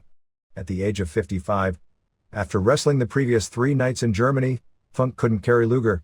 Luger still slammed Funk through a table. There were boring chants during this match, and actually it was the only one that had any. Due to the way Funk has been portrayed, it's got to be the first time in his career he was positioned as a babyface and not only not gotten over, but actually gotten booed. Funk moonsaulted a chair when Luger moved. Luger was DQ'd for hitting Funk with a chair. They went to do the arm in a chair spot, but Anderson pulled the chair away. After the food fight, in a terrible 3-way for the tag titles, Vito and Johnny beat Flair and Crowbar in New Harlem Heat when Vito pinned Stevie Ray after David Flair hit him with a crowbar. The object, not Devon Storm. He destroyed the Mamalukes after the match, and if that wasn't enough, Flair and Crowbar and Daphne came back out and pounded them, and they were all carried out on stretchers. Just before they got to the ambulance, they all recovered and were fine and told their family they would take care of it Italian style. They set up either an Italian stretcher or Sicilian stretcher match. All I know is that in the early 70s the term was Sicilian stretcher match. Bigelow kept the hardcore title beating Wall with the Asbury Park driver. Knobbs attacked Bigelow after the match with garbage can shots. Wall choke slammed Bigelow after all that. Rhodes pinned Canyon in like 90 seconds with a bulldog. Rhodes got 0 pop coming out or being announced. He teased the Shattered Dreams, which got a huge pop for the tease as he milked the crowd well, but the move itself still didn't get much of a pop. Booker beat Demon quickly with a sidewalk slam. Demon still gets this big ring intro and then jobs in a minute every time out. Apparently they have a contract they have to fulfill to the real Kiss for this character, but they don't want to, so they created a character doomed to fail. If that was the case, they should have given Luger the gimmick. Hogan beat Flair via DQ when Luger interfered after a leg drop. It was the same Flair-Hogan stuff from the early 90s. It was the only match on the show that anyone cared about live. It was so weird. Whenever they showed Hogan on the screens, there were mainly boos.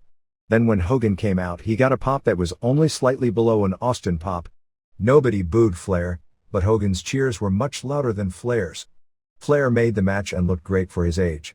But this match getting over was not good for the promotion because they have to rebuild. These guys are so good at getting crowd reactions they overshadow everyone else. Luger and Liz ran in. Funk ran out for the save, only to get beat up to allow Hogan to make the save for himself on both Flair and Luger. Hogan posed forever and got the same pop, albeit from about 1/3 the paid attendance he'd have gotten the pop from years ago. Luger came out behind Hogan during the posing routine and hit him in the head with a bat. This was a good idea for an angle. Something happened with Ernest Miller and Maestro next. Nobody paid attention. There was also 0 heat for Vicious vs. Jarrett. Earlier in the show Nash announced it as non-title. Jarrett demanded WCW overrule Nash and make it a title match. WCW announced it was a US title match. That made perfect sense, since the world champion should be challenging for the US belt. Vicious had the match won, but there was a ref bump and the Harris twins came out and pounded on Sid. Jarrett hit Sid with a guitar shot which busted his head open hard way legit, and heel ref Mark Johnson counted the pin for Jarrett. Vicious said he got a concussion from the guitar shot and missed Thunder the next night in Philadelphia. After the show, Vicious confronted Mark Madden and yelled at him. Madden made a remark about the 3-way and said that Vicious may be the monkey in the middle, which is of course a kid game. Vicious was told by someone that Madden called him a monkey and he was very upset about it. Madden tried to explain what he actually said, but Sid, I guess with his head busted open and groggy from a possible concussion and jet-lagged from Germany, wasn't interested in hearing. In Philadelphia, apparently the hydraulics didn't work and Demon was stuck in his coffin for 3 minutes before they could get him out. Even sillier is that they taped a promo the night before, after the match, with Hogan selling his arm being broken and all taped up but vowing to be at the pay-per-view anyway to get Luger. Somehow that tape was erased. After Scott Steiner was suspended on February 9th, before he left the building he bumped into Flair and there was apparently a nasty exchange between the two of them. The result of this was Steiner being suspended with pay, as silly as that sounds, which wrestlers are taking to me a euphemism for paid vacation. There are various reports as to what caused Steiner to cut that promo, but it's rooted in the feeling that Flair being back hurts Steiner, who believes it's his time to be the top heel in the company. Flair is scheduled to meet with Jesse Ventura on February 16th to help decide if he's really going to run for governor of North Carolina and if it's worth it in regard to stress on the family, among other things. Despite the trailers looking really bad, Ready to Rumble got very high marks on exit polls in its screenings last week. Rey Mysterio Jr. on Wrestling Observer Live on February 11th noted that Konnan was going to be brought back to WCW after serving a 2-month suspension. It is believed Konnan will return on April 1st. Mysterio Jr. said that his doctor told him his frequent knee injuries were the result of moves where he landed from some height on both feet, in particular Pero Aguayo-style Thez presses off the top rope or the ring apron either in the ring or to the floor. He's been advised to drop moves like that from his arsenal. This latest injury came close to being a posterior collateral ligament tear, which would have been career-threatening. After Douglas kept refusing to sign his release, WCW has officially given him his 30-day notice. WCW apparently attempted to make a deal with him. If he were to sign, he'd get 2 months' pay instead of 1 month. Apparently Douglas is being handled differently than Konnan because Konnan has said that he never actually asked for a release. Billy Kidman, who was at the meeting where this all took place, said that he remembered Konnan not asking for his release, saying that he and Konnan both never specifically asked, but in being there he considered that it was implied. Said it, but whereas Douglas did.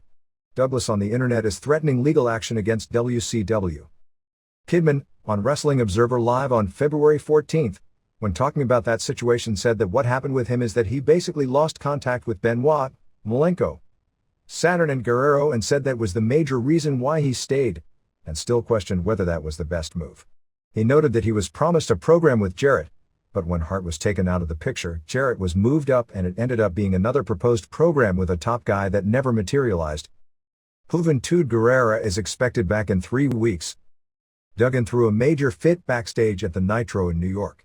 Not sure what it was about, but it was a big deal in that they had made a suggestion for him to do an angle on the show. He flatly refused, saying they had made him look like a foot enough already. He ended up not appearing on the show. Flair had to calm him down afterwards. The long-term plans still are to build to Goldberg vs. Abbott as the Starrcade main event. One of the big questions being asked is if Abbott should KO top pro wrestlers with one punch to build it, and if he should, what guys that are on top would be willing to go down clean without face-saving endings that would make Abbott into a pro wrestler, which would hurt or kill the potential drawing power of the match. There is some question if that hasn't already happened by Abbott's participation already, or if the public today will even buy the concept if it's presented well, or if WCW can present it well enough to get the concept. You know, the acknowledgement that pro wrestling is work, but that Abbott is an outsider who doesn't play by pro wrestling rules. They have to understand to make this angle work. Page's injuries were a partially ruptured L4 and L5 disc and should be out 4 to 6 weeks. The Daily Oklahoman ran a story on February 4th before Thunder in OKC about Flair. Midnight, Anne-Marie Crooks asked for and was given her release on February 8th and is looking at going to the WWF. She only had a day-to-day contract. A correction from last week in the Thunder report. The result of the Luger vs. Finlay match was a DQ for Finlay being hit with the bat, not a Luger win. Goldberg is no longer part of the Obake Gym in Atlanta. He had been the owner, which has become the home of several major MMA names including Kevin Randleman and Mark Coleman. As irony would have it, on the same day his lawsuit was filed, at the February 11th World Tough Man Pay-Per-View Championship show, former WCW wrestler Harrison Norris, Hardbody Harrison, got second place, losing the finals via decision and winning $5,000. He cut pro wrestling interviews all night long and repeatedly challenged Lawrence Taylor, who was doing color on the show. Taylor at one point said about Norris, "I agree with all the white folks, he should be lynched." On the January 31st Nitro, when they called the Mamalukes vs. David Flair and Crowbar match a Bensonhurst street fight, Tony Schiavone noted that was where Mike Tyson grew up. Actually, Tyson grew up in Brownsville, which is a different part of Brooklyn. Bensonhurst is an Italian neighborhood, hence the Mamalukes, while Brownsville is a predominantly black neighborhood. WCW sold about 2,000 tickets first day for the uncensored pay-per-view in Miami on March 19th, a number that has to be considered pretty weak even though they knew ahead of time that Miami would be very difficult since WWF couldn't even sell out the American Airlines Arena for Raw and its Rock's hometown, and WCW's last TV taping in the building drew poorly. Funk has verbally agreed to do the exploding match with Onita, although he's skeptical of its viability as a pay-per-view show, which it can't be if it's on June 25th, or even for US consumption, but if there is a deal to release it as TV or video programming for the Japanese market, it probably would have pretty strong interest. Onita announced the match for the US, saying it would be at a 30,000-seat stadium in New Jersey in June. Stoddard Press is releasing a 128-page Bret Hart biography next month called The Best There Is, The Best There Was, The Best There Will Ever Be, They messed up the line, not me, written by Perry Lefko of the Toronto Sun, with Bret Hart being listed as a co-writer, which is already the subject of some controversy. Hart did write the acknowledgments at the end of the book, and Roddy Piper also wrote an introduction, but this is not the lengthy autobiography that Hart is planning on doing at some point in the near future. A TV series starring Duggan called Biker's Court was attempting to be sold for syndication at the NATB convention last week. It's a worked cross between Judge Judy and Jerry Springer, with bikers as the jurors, a silicone-implanted bailiff, and Duggan carrying a 2x4 as the judge. A typical episode is a midget smoker who is suing the tobacco companies, claiming smoking stunted his growth and asked for compensation for a multi-million-dollar NBA career that he didn't have. Both Hart and Sting were part of the German tour, although neither wrestled. Sting did run-ins to end the show after the Vicious vs. Jarrett main events. Hart did interviews where he talked about his memories of Germany and a lot about Owen. Loud Owen chants erupted, and Bret said that he wanted to have his retirement match in Germany, but indicated that he wasn't planning on retiring that soon. They did 2 tag team title switches, as on the February 12th Oberhausen card, which was a live television show on pay TV channel Premiere World. Ron and Don Harris beat Vito and Johnny, but Vito and Johnny regained the belts on February 13th in Leipzig. The February 11th show in Hamburg drew a sellout of about 6,500. The February 12th show drew a sellout of 11,000 fans, while February 13th drew 6,000. The big local item in Oberhausen was the match with comedian Tom Gerhardt against Berlin. Gerhardt was the heel, and had both the Wall and the Marmadukes at ringside with him. Oberhausen had been trained to wrestle by Alex Wright's father Steve, who was one of the all-time greatest technical wrestlers ever. After Berlin won, all the heels attacked him, and Steve made the save and popped the crowd using an airplane spin, and Gerhardt then turned on the Wall and Mamalukes and helped the Wright family clean house. Then Berlin, Steve, and Gerhardt celebrated together in the ring. The match was said to have been an overbooked dud. Reports on the TV show were that the wrestling was very bad, but the crowd was super hot for just about everything. Michael Buffer was even flown in to do the ring announcing in Oberhausen for the Berlin vs. Gerhardt and Vicious vs. Jarrett matches. He announced Jarrett as a 5-time world heavyweight champion. They also flew in Sky, Tigress, Spice, and Miss Hancock. They announced a return 3-day tour for November. WCW canceled Canadian shows originally scheduled for April 1st in Toronto and April 2nd in London, ONT, because they were house shows, and the feeling was without either Bret Hart or Benoit they wouldn't be able to draw unless it was TV, and the feeling that Hart wouldn't be ready to wrestle by that time. They also canceled the June 26th Nitro scheduled in Vancouver, BC, because of a problem with the building, as WCW felt the building double-crossed them by putting WWF tickets for an event on sale before their event. Hogan was on the Don Imus show and mentioned how he had creative control and wasn't going to lose any more matches. Thunder tapings on February 8th in Oklahoma City drew 5,052, plus 2,072 comps, paying $126,215. Between the show and the Nassau Nitro, merchandise was $57,620 or $5.42 per head. WWF. Raw on February 14th from San Jose, California drew a sellout 13,300, paying $395,455 in a show that sold out something like 30 minutes after tickets were put on sale months ago. Show opened with Radicals and DX both coming out. Tori had her neck in a brace courtesy of what happened with Kane on SmackDown getting tombstoned. Stephanie McMahon yelled about how all the fans cheered when this happened.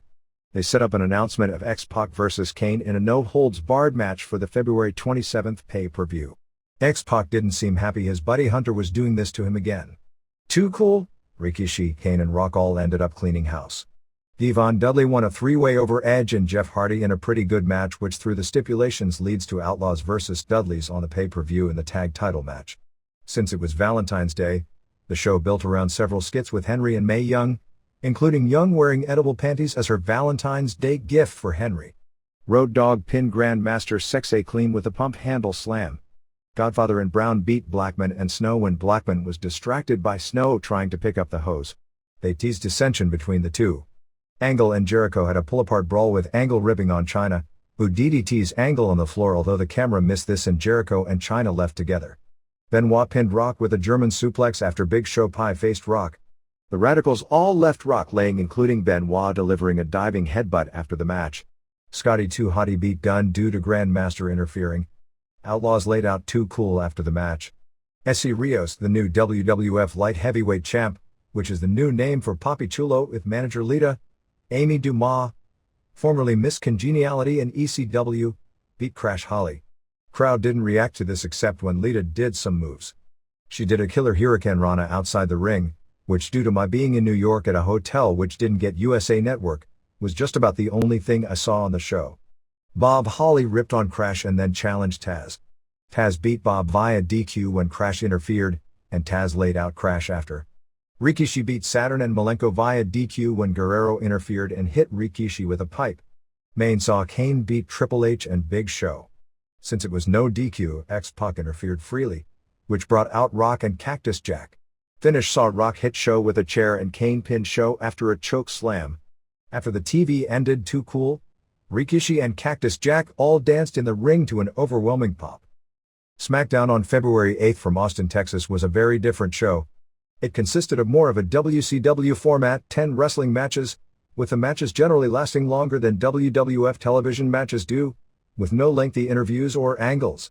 What has become interesting is that as WWF has started to place more emphasis on the in-ring product in the last few weeks, the crowd reactions to the wrestling has been off the charts to early 80s Dallas and Mid-Atlantic level.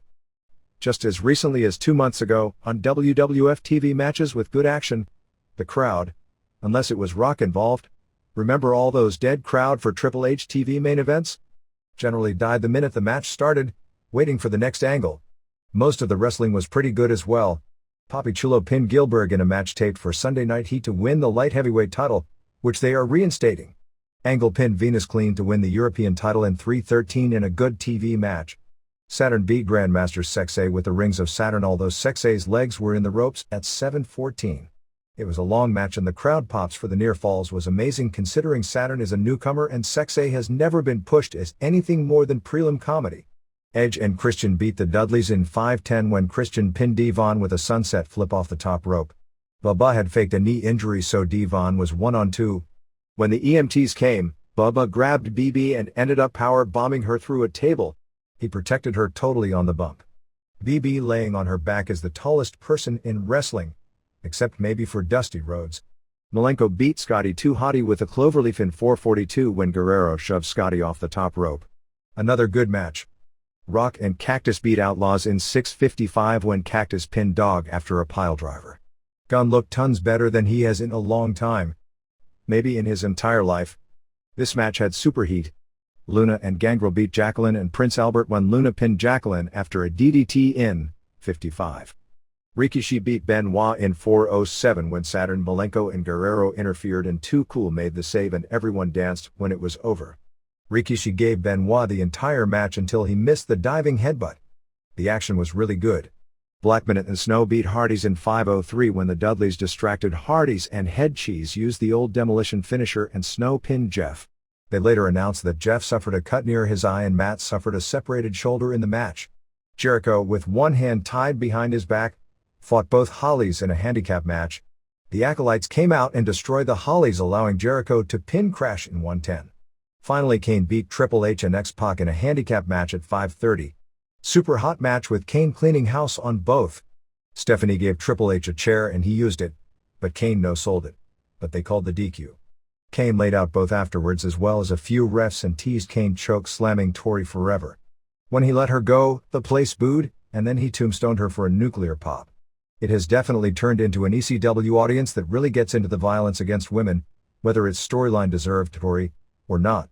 BB a correction/clarification regarding WWF interest in the various wrestlers from WCW who were interested in leaving. At this point, WWF officials say there is no interest in either Shane Douglas, Conan or Kevin Nash. There were no direct talks with Douglas, there was one indirect conversation with Steve Austin as the intermediary, and there was one brief conversation with Bruce Pritchard and Conan and at least one with Vince McMahon and Nash. There would be interest in Ric Flair if he got out of his deal, but that no longer is even being seriously talked about. There had been feelers sent by Diamond Dallas Page, but that also doesn't look like it's in the cards because realistically, Page isn't going to be making close to what he already makes in WCW by jumping, and certainly not over the long run. That would probably have been true of both Douglas and Conan. In the case of Benoit, if he is programmed as a top performer and business stays at the current level, he could wind up making more money even though his guarantee is lower. Saturn is likely to wind up making the same or more. Whether Guerrero or Malenko wind up working more dates for less money, As many in WCW have knocked them for their decision based on the idea that is what will happen, depends on how strongly WWF pushes them and how business holds up. The 8.11 rating for the Raw main event on February 7th apparently caused some people labeled vanilla midgets who will never draw a dime to gain a sort of revenge. Bill Lyon in the Philadelphia Inquirer wrote a column on February 5th regarding the XFL. He wrote that the NFL is as close to being bulletproof as anything in sports. He described XFL versus NFL as being equivalent to an ant pounding on an elephant's kneecap. But he did say you can't dismiss McMahon because he knows how to reach a certain demographics, and most importantly, he's not encumbered by the weight of having a conscience. That's actually a great line. He wrote, in the end, a credibility issue is what is likely to doom the XFL. Wrestling fans are willing to suspend disbelief at a WWF event. Deep down, they know that while the falls are spectacular and real, witness the spate of fatalities and serious injuries as flamboyant acrobatics have come into vogue, everything has been choreographed and rehearsed. The bridge McMahon is trying to build would join entertainment and sports, but it says here that sports fans would be reluctant to buy into it. The prearranged outcome is just another term for the fix. And the talent discrepancy would not sell with the football fan? The XFL might make it. But as a curiosity, mostly. And with a relatively short shelf life. And the NFL would not even bother to rub its kneecap. One of the keys to the XFL is Michael Weissman, who is going to run the television production. Weissman was NBC's lead sports producer from 1983 to 1989, including having Super Bowls to his credit, and is currently the lead baseball producer for Fox. China was on the Jay Leno Show on February 11th, breaking WCW's unofficial hold on wrestling guests on the show. Most wrestling people on talk shows like this wind up being too much in character, or those who are out of character often aren't that interesting. China made for a rare wrestling person who handles themselves like a real person, similar to how Foley comes across on his interviews. In her case, it's harder to take her as a real person because of the physical exaggerations. But she's got a very good real-life personality which makes her not come across as part of the freak show the minute she engaged in conversation that, due to her profession and physique, not to mention the way they want her to look in public appearances, making the worst dress list and all for that gown the company designed for her to wear. Having said all that, the clever line about her breast implants being a real estate investment because down the line she'll be able to sell them on eBay for a profit seemed to generate one of those embarrassed what a freak laughs from the audience, which probably wound up with the final general public reaction swaying away from her ability to talk casually back to the weirdness that people would assume of her from the physical and professional first impression. The heel turn for the Radicals was apparently devised on Sunday night by Foley and McMahon. Foley asked for the Hell in the Cell match as a swan song, and the way the booking changed, it resulted in the Radicals to be programmed with Rikishi Fatu and Too Cool for the February 27th pay-per-view show. Radicals are expected to start on the road full-time after the pay-per-view. Shawn Michaels' students Lance Cage, Shooter Schultz, American Dragon and Spanky got a tryout on the February 8th SmackDown tapings in Austin, Texas, and the WWF offered all four of them developmental contracts. All but Cade, who is in Japan for an FMW tour, were to sign them on the air on the TWA TV show this past weekend. The Miami Herald reported that Rock is tentatively set to host Saturday Night Live in March. Word TV, to promote SmackDown, ran a poll asking who the greatest wrestler all time was. The winner? The Rock, ahead of Hogan second and Austin third. New Age Outlaws won as greatest tag team of all time. Ultimo Dragon will be going to the February 28th Madison Square Garden show largely to create his own angle about his students and the WWF. WCW could do a lot worse than bring in Magnum Tokyo, Shima, Dragon Kid, etc. Multichannel News on February 14th ran a story on Chris Benoit leaving WCW and WWF's thrashing of WCW in the ratings and pay-per-view. The article credits the rise of WWF's ratings to a younger stable of former WCW wrestlers. Steve Austin, Hunter Hearst Helmsley and Cactus Jack were all in WCW years ago. The story explained the dumping of Vince Russo is because the storylines had become too racy, which is not the reason at all. The reason was business was dropping at the house shows and on pay-per-view at a scary rate, with WCW spokesperson Alan Sharp saying, "We're trying to appeal to fans of all ages but avoid content that's offensive or likely to alienate viewers." In the story, they credited Kevin Sullivan with being head booker during the period WCW was beating the WWF in the ratings, and said the move to cut back Russo and Ed Ferrara's power angered Benoit and the other three young, which probably isn't the right term for Dean Malenko, WCW wrestlers. Actually, it was the putting of Sullivan in the position that was the problem, not the dropping of Russo. As if Russo was dropped and Terry Taylor was named head booker, this wouldn't have happened. In explaining why the 4 wrestlers were released, Sharp said that we cannot allow talent to dictate to management how to run the company. The story noted that Royal Rumble drew a 1.6 buy rate and Starrcade drew an 0.32 buy rate. The Rock says was number 1 on the Los Angeles Times bestseller list for this week. It was number 4 in Newsday, number 1 in Publishers Weekly and the New York Daily News lists. Foley's book was still on the Daily News list at number 7, all in the non-fiction category. WWF The Music Volume 4 was down to number 106 on the charts this week, having sold 15,075 units. The role of Joey Abs was originally planned for Joe Hicklin, but because of a visa problem the night they were starting the character, it went to Jason Art. SmackDown tapings on February 8 in Austin, Texas drew a sellout 12,337 paying $277,383. February 11 in Denver drew a sellout 10,412 paying $252,080. February 12 in San Diego drew a sellout 12,423 paying $293,742. On February 13, they ran split shows with half the crew in Bakersfield and the other half in Davis, California. Davis drew a sellout 7,996 paying $191,111 and Bakersfield drew 7,132 paying $206,698.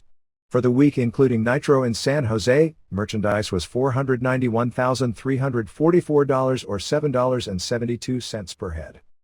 In Bakersfield, Michael Hayes was there and was challenged to a match by Viscera. Hayes turned it down saying he doesn't wrestle anymore, but he was attacked and left laying. The readers' pages. Benoit. I've waited for about a week to compose some thoughts on the recent personnel moves. It appears that everyone that has voiced an opinion on the subject has decided that Bill Bush was totally in the wrong for his decision. I can't understand why this has happened. Sure, Benoit and company are some of the most talented individuals that have ever stepped between the ropes. The question that comes to mind is, does that talent allow them to make requirements of their employer? Yes, WCW has made major mistakes in the past regarding dealing with talent, but I commend Bush for taking a stand. Those 4 individuals put him in an unenviable position. The lunatics were trying to take over the asylum. To demand that one individual be replaced because of personal issues is not fair to anyone. Mr. Bush has a company to run and hopefully make it a competitive one. He has made a wrong decision? Possibly. You, me and everyone else were not placed in his shoes to make that decision. We, the armchair quarterbacks, can sit on the sidelines and rake him over the coals for his decision, and many have already. Until we are placed in that position, it is totally unfair to Bush to chastise him. Yes, WCW is in trouble to the mainstream fan and seen as a second-rate company, but they've been in that position before. I will continue to support WCW. Call me a diehard or a fool, but I won't jump ship because it's cool to do so now.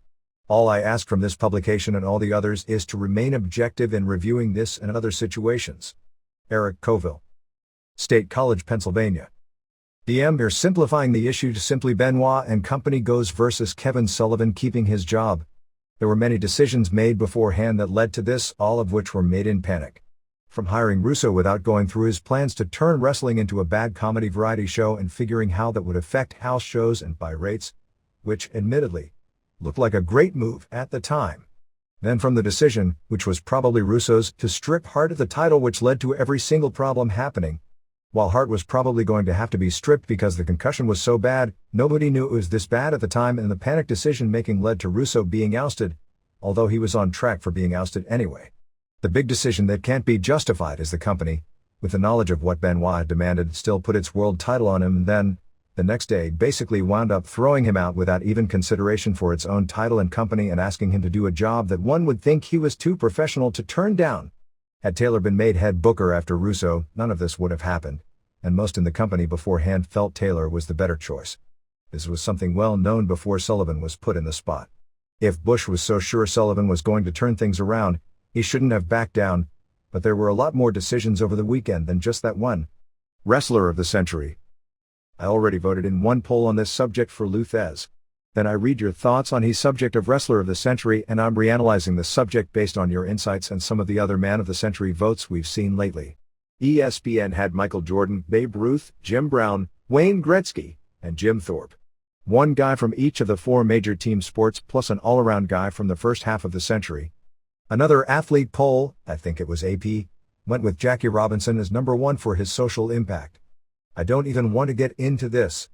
I remember Joe Louis and Jesse Owens. It was drilled into my young head growing up that Jim Thorpe, Lou Thesz, Joe Louis and Ty Cobb were the real sports heroes and the greatest in their sports. It bothers me that Thorpe's legend isn't felt that much anymore. In terms of the times, maybe Robinson did for American blacks what Rikidozan did for war-ravaged Japan. But Robinson only represented one segment of a diverse population while Rikidozan lifted an entire nation. The fact is that Rikidozan used a worked form of wrestling, was responsible for starting out Giant Baba and Antonio Inoki. The Japanese wrestlers didn't make serious inroads in the US, but when an American wrestler goes to Japan, he does come back a better wrestler. So for social impact, Rikidozan is number 1 and Hulk Hogan is number 2. Hogan benefited from being the cartoon king when pro wrestling went to that format. He benefited from pay-per-view. Like the clown prince of wrestling, Gorgeous George, he made his name on TV. Two no talents being in the right place with a good gimmick at the right time. Time magazine named Albert Einstein as Man of the Century. They claimed Einstein created something from nothing, modern physics. The closest thing we've had to an Einstein or maybe an FDR would be Sam Mushnick, Vince McMahon Jr. and maybe Rikidozan did them one better. He inherited nothing, made something from nothing. He did have an American model to copy, but who would copy something so hokey from a barbarian conqueror who had fairly recently dropped history's only A-bombs on his people? Number 2 as a creator would be George, king of the gimmick. He first did his thing around 1948. The real wrestling of the first half-century was gone and he made the gimmick the game. Wagner started that 52 years ago, whether he stole his gimmick from someone else or not, on 6-inch black and white television sets. Also credited should be the first great high flyer, perhaps Antonino Rocca, and the first mainstream masked wrestler, maybe El Santo. At this point I feel Rikidozan is the Jackie Robinson and Einstein equivalent. The AP and Time Awards is the best choice for a pro wrestler of the century. After I read your article, I began to lean less toward Lou Thesz because you made such a good case for the other 9. I also looked at the list of those who didn't make your top 10 and decided that George still belongs in the top 10, but I couldn't find anyone who deserved to be bumped.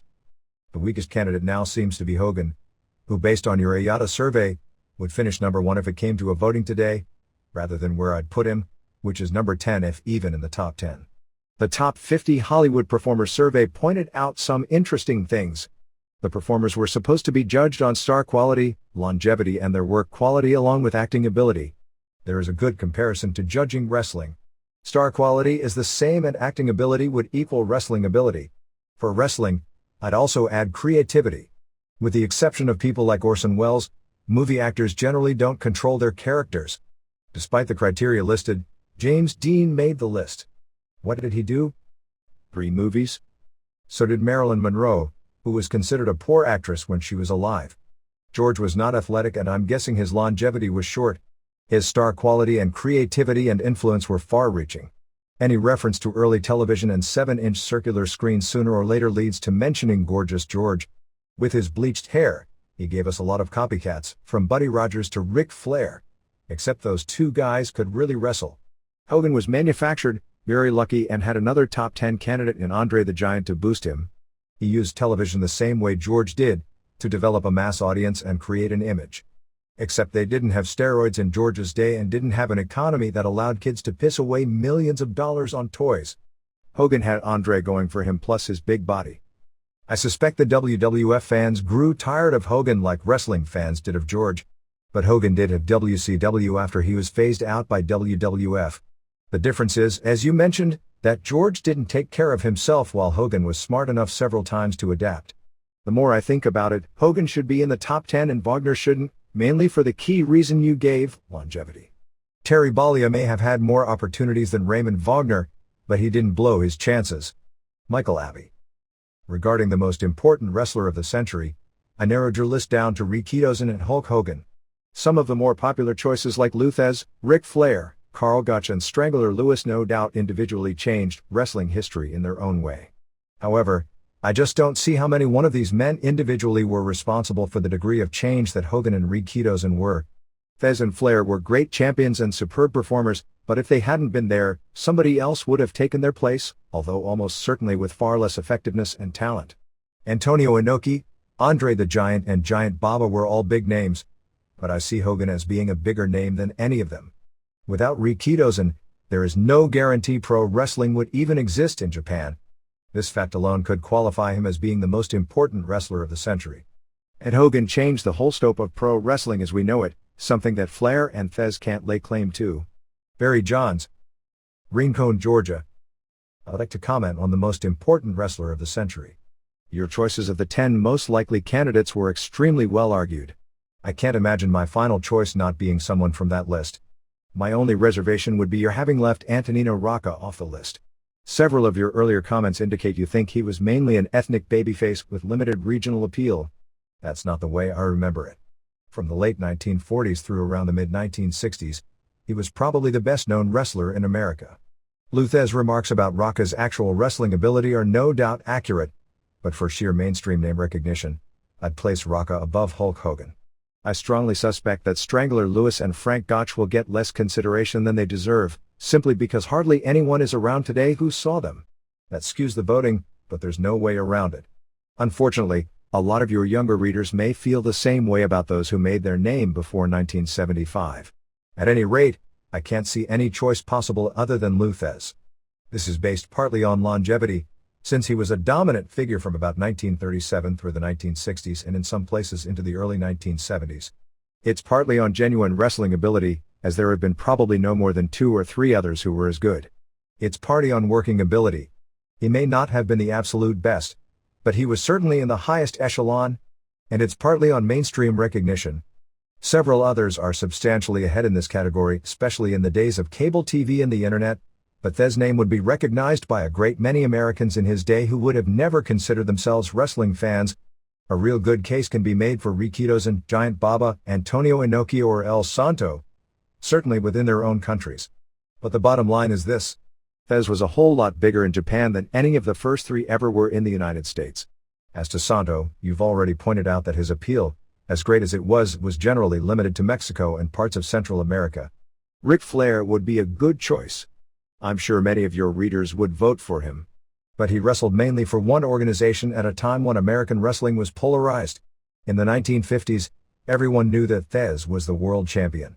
He would come to town, in whatever part of the country he came, and everyone recognized the prestige he brought with the title belt. He worked against the best in every region. He represented the pinnacle of the pro wrestling world, however fictitious it really was. Flair was the champion first of the NWA and later of WCW, working programs with other company employees. He was a champion, but he was never the only real champion. That wasn't his fault. It just reflects the way the business changed. His sojourn into the WWF was largely meaningless. Admittedly, Flair was also a big star in Japan. But he was not as big a star as Thesz and was certainly less dominant as the top star in the game in his era than Thesz was in his. Flair would be a good choice, but not the top choice. I don't know why you remark that Thesz would be the safest political choice. The fact is, based on longevity, genuine athletic wrestling skill, working ability, worldwide fame, mainstream recognition and the ability to sell tickets, he's far and away the logical choice. Norman Anacall, Wheaton, Maryland. Product mix. A lot has been written here and on the net about the proliferation of sex and skin in today's wrestling. When done correctly, the use of women as sex objects works well, and though I can't document this, helps to sell the product. I speak from experience because, as twisted as this seems, I attended certain house shows in the old USWA because they had cat fights and clothes-tearing matches. I think the presence of a sexy woman helps to get over wrestlers. I can't help but think Elizabeth helped Randy Savage's career. Even Steve Austin's career started with a feud over a woman. But I think the big 3 are overdoing it. Every Nitro, Raw, SmackDown and Thunder has some sort of tandem match. If used sparingly, this stuff will pique interest.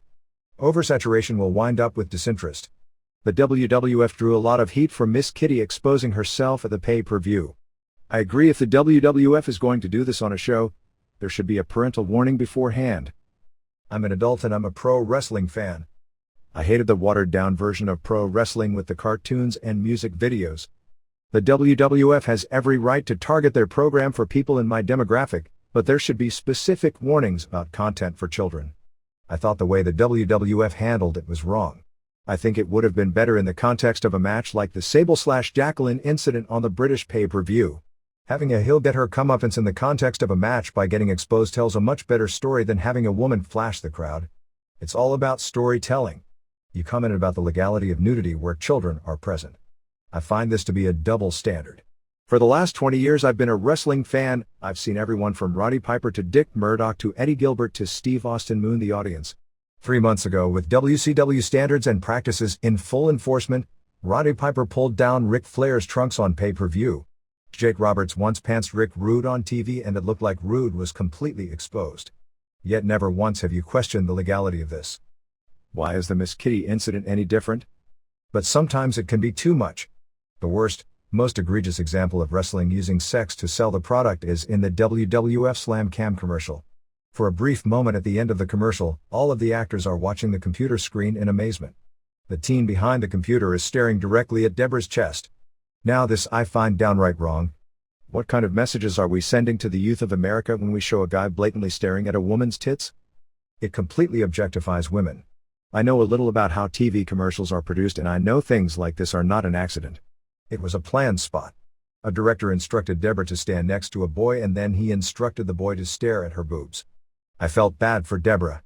This type of stuff makes me embarrassed to be a wrestling fan. No, it makes me embarrassed to be alive. 2 off-the-topic thoughts. I saw the E-special on Hulk Hogan and was amazed at how earnestly he could sit down and lie to the camera and reinvent history. Not just him, but all his cronies like Bobby Heenan and Gene Okerlund. I was particularly amazed at the interpretation of the Andre the Giant match. In this and a few other interviews with Hogan and even Vince McMahon, they try to sell this match as the most important moment in Hogan's career and the match that made him a star. I was a wrestling fan in 1987 and thought the match itself was horrible. Hogan had been a huge star for years.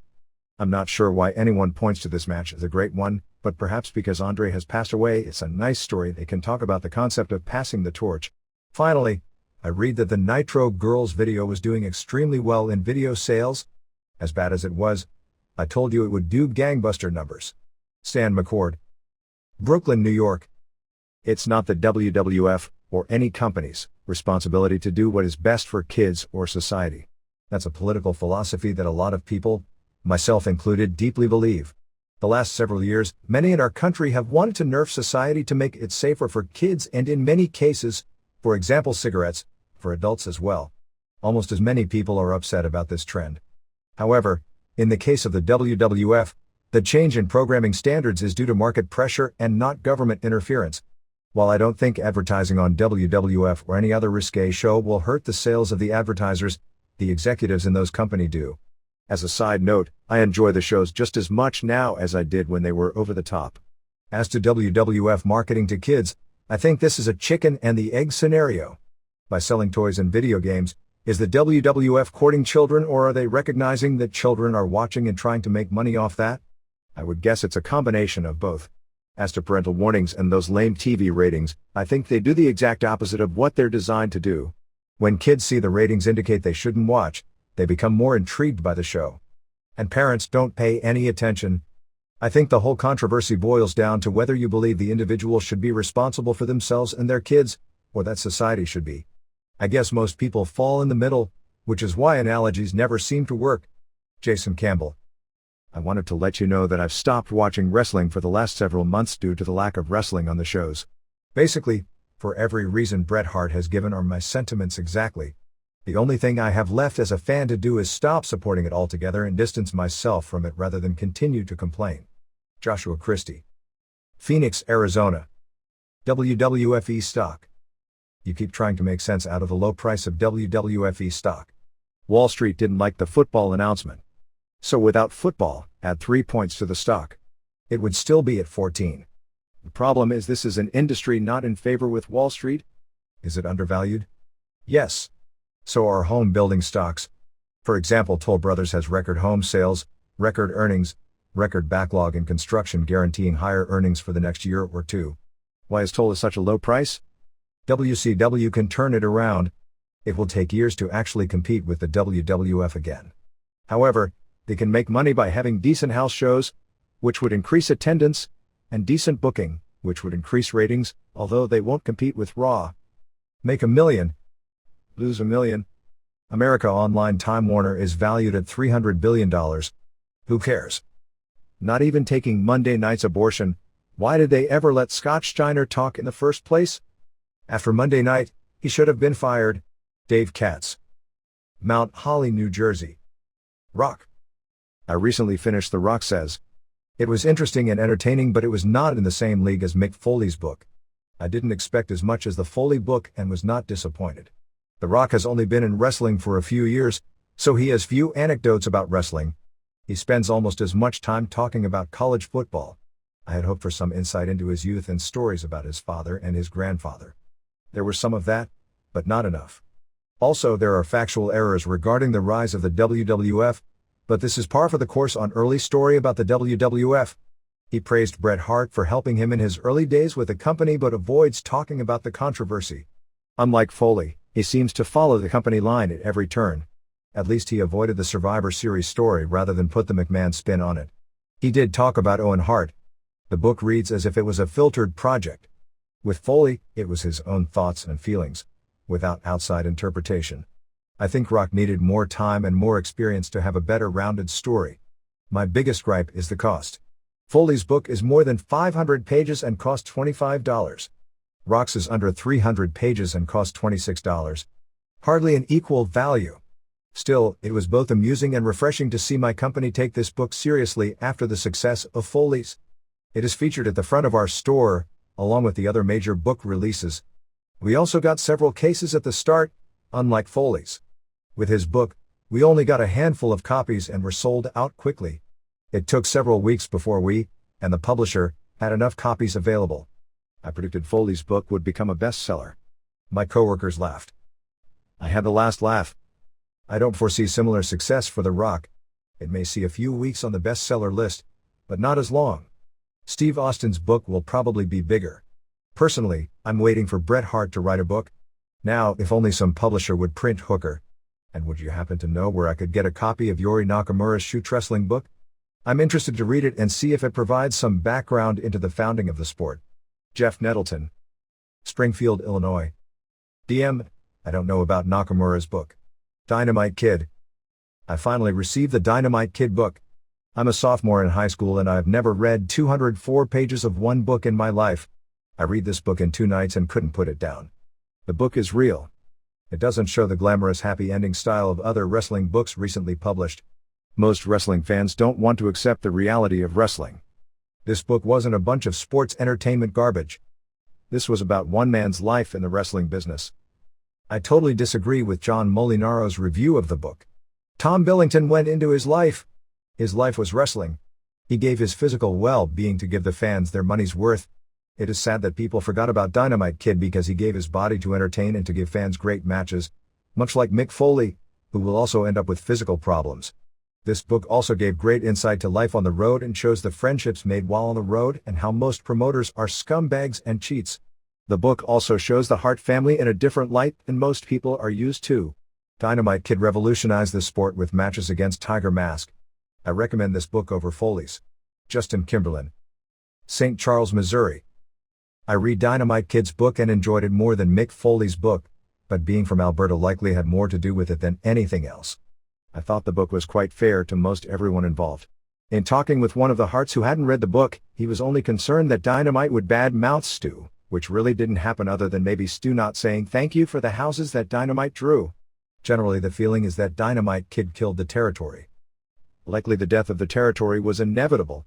But when he had the book they were dropping horrible houses, after all the hotshotting he did. I thought Dynamite was quite fair to Bruce, giving him credit for bringing him over, but he was accurate in a lot of the work rate analysis. I remember when Dynamite and Davey pounded the shit out of Bruce, and Davey has since said it was a roid rage kind of thing. Bruce has always said that Dynamite is the best worker in the world even after all the heat between the two. Trent Walters. Edmonton, Alberta. Just writing it about pure Dynamite. What an amazing book. I can't even put it into words. This is easily as good as Mick Foley's book, if not better. The great thing about the book is that he isn't afraid to say exactly how he feels on certain wrestlers and even family members. Incredible stories and pranks. For anyone who hasn't gotten the book yet, it's a must-buy. Ed Bogus. Awards. I was glad to see Mitsuharu Misawa chosen as Wrestler of the Year and Most Outstanding Wrestler. In the current climate, it would have come as no surprise if Rock or Steve Austin would have won. I also agree that June 11th Misawa vs. Kenta Kobashi should have won Match of the Year and was better than their October 1998 match, which was voted Match of the Decade in Japan. Stuart Rogers. Birmingham, England. The Hardys, Edge and Christian had one of the best matches of the year, but in no way did they deserve a Feud of the Year pick. What was so intriguing about 4 guys shaking hands and 2 of them coming to the ring with their stepmother? I'm surprised the Impact players didn't receive a top-tier spot in the Tag Team of the Year voting. The New Age Outlaws ranked number 7 as heels trying to get face pops. The biggest fluke is Kane at number 2 for most improved, since all his best matches took place in 1998 and this year he's been rightfully moved down the cards. Blitzkrieg was a rookie, so how does he fit into that category? It's amusing that Steve Austin and Rock had votes for most overrated when they drew a record WrestleMania. The only thing underrated about D'Lo Brown is his terrible music, swagger, and facials. Jerry Lynn is not an underrated wrestler. He's a strong mid-card wrestler who flirts with main events. His program with Rob Van Dam has temporarily run its course and he has a style clash with Mike Awesome. While Steve Austin vs. Undertaker is a feud way played out, I'm disappointed it didn't get a Match of the Year mention for the July fully loaded match in Buffalo. Being there and watching it live was amazing, unlike seeing Masato Tanaka vs. Awesome live. Not that it was a bad match, but it didn't seem nearly as special as Austin retiring McMahon after a 4 stars match. Test should have had more votes than Kurt Angle as Rookie of the Year. And as a non-wrestler, what did Tori Wilson do better than Dawn Marie? Tony Schiavone is definitely the worst announcer in the history of our sport. May and Moolah are the worst tag team. Who did Sonny Ono and Sable even manage this year? Give me a date that Steve Blackman even did a full interview. Kevin Convery Jr. Kenmore, New York. Bret Hart. I wanted to comment on the Bret Hart column that you put in the January 17th Observer where he said Mick Foley missed the point. He talked about how Foley has gone through hell in the ring and is proud of it, but then said that's what he did and he's proud of it and he's happy with it and I'm happy for him. But that's not what most wrestlers do. Mick Foley knows as well as I do that the artistry of wrestling is supposed to be scripted realism. In his book, the point was lost. While I have a lot of respect for Hart for what he's accomplished in the ring and for the fact he seems to have strong morals, I thought it was stupid of him to say that because Foley didn't get it done the same way he did, that the point was lost. Foley was just telling his story. He wasn't trying to make a point about what wrestling is. In that sense, Hart seems to have missed the point of Foley's book. Sebastian Kenyon. BattleBots. How can a family-oriented company like Time Warner carry the BattleBots pay-per-view? This event is nothing more than robot cockfighting. Does a robot have to die before legislation is made against this barbaric display of android violence? If I want to see robots fighting to the death, I'll hang outside at the bar in Star Wars on a Saturday night. I'm forwarding this to Senator John McCain. I'm sure he'll share my outrage. Then again, I hear he was in the pocket of the Nevada State Animatronics Commission. Shame on you, Time Warner. Kevin Dillon. Albion, New York. Whether it's the clash of titans in the ring or the drama that unfolds outside it, we're here to break it down, match by match, feud by feud. Remember, in the world of wrestling, every day is a battle, and every victory is a story waiting to be told. Until next time, keep the passion alive, and never stop wrestling with the possibilities. This is the Pro Wrestle Machine.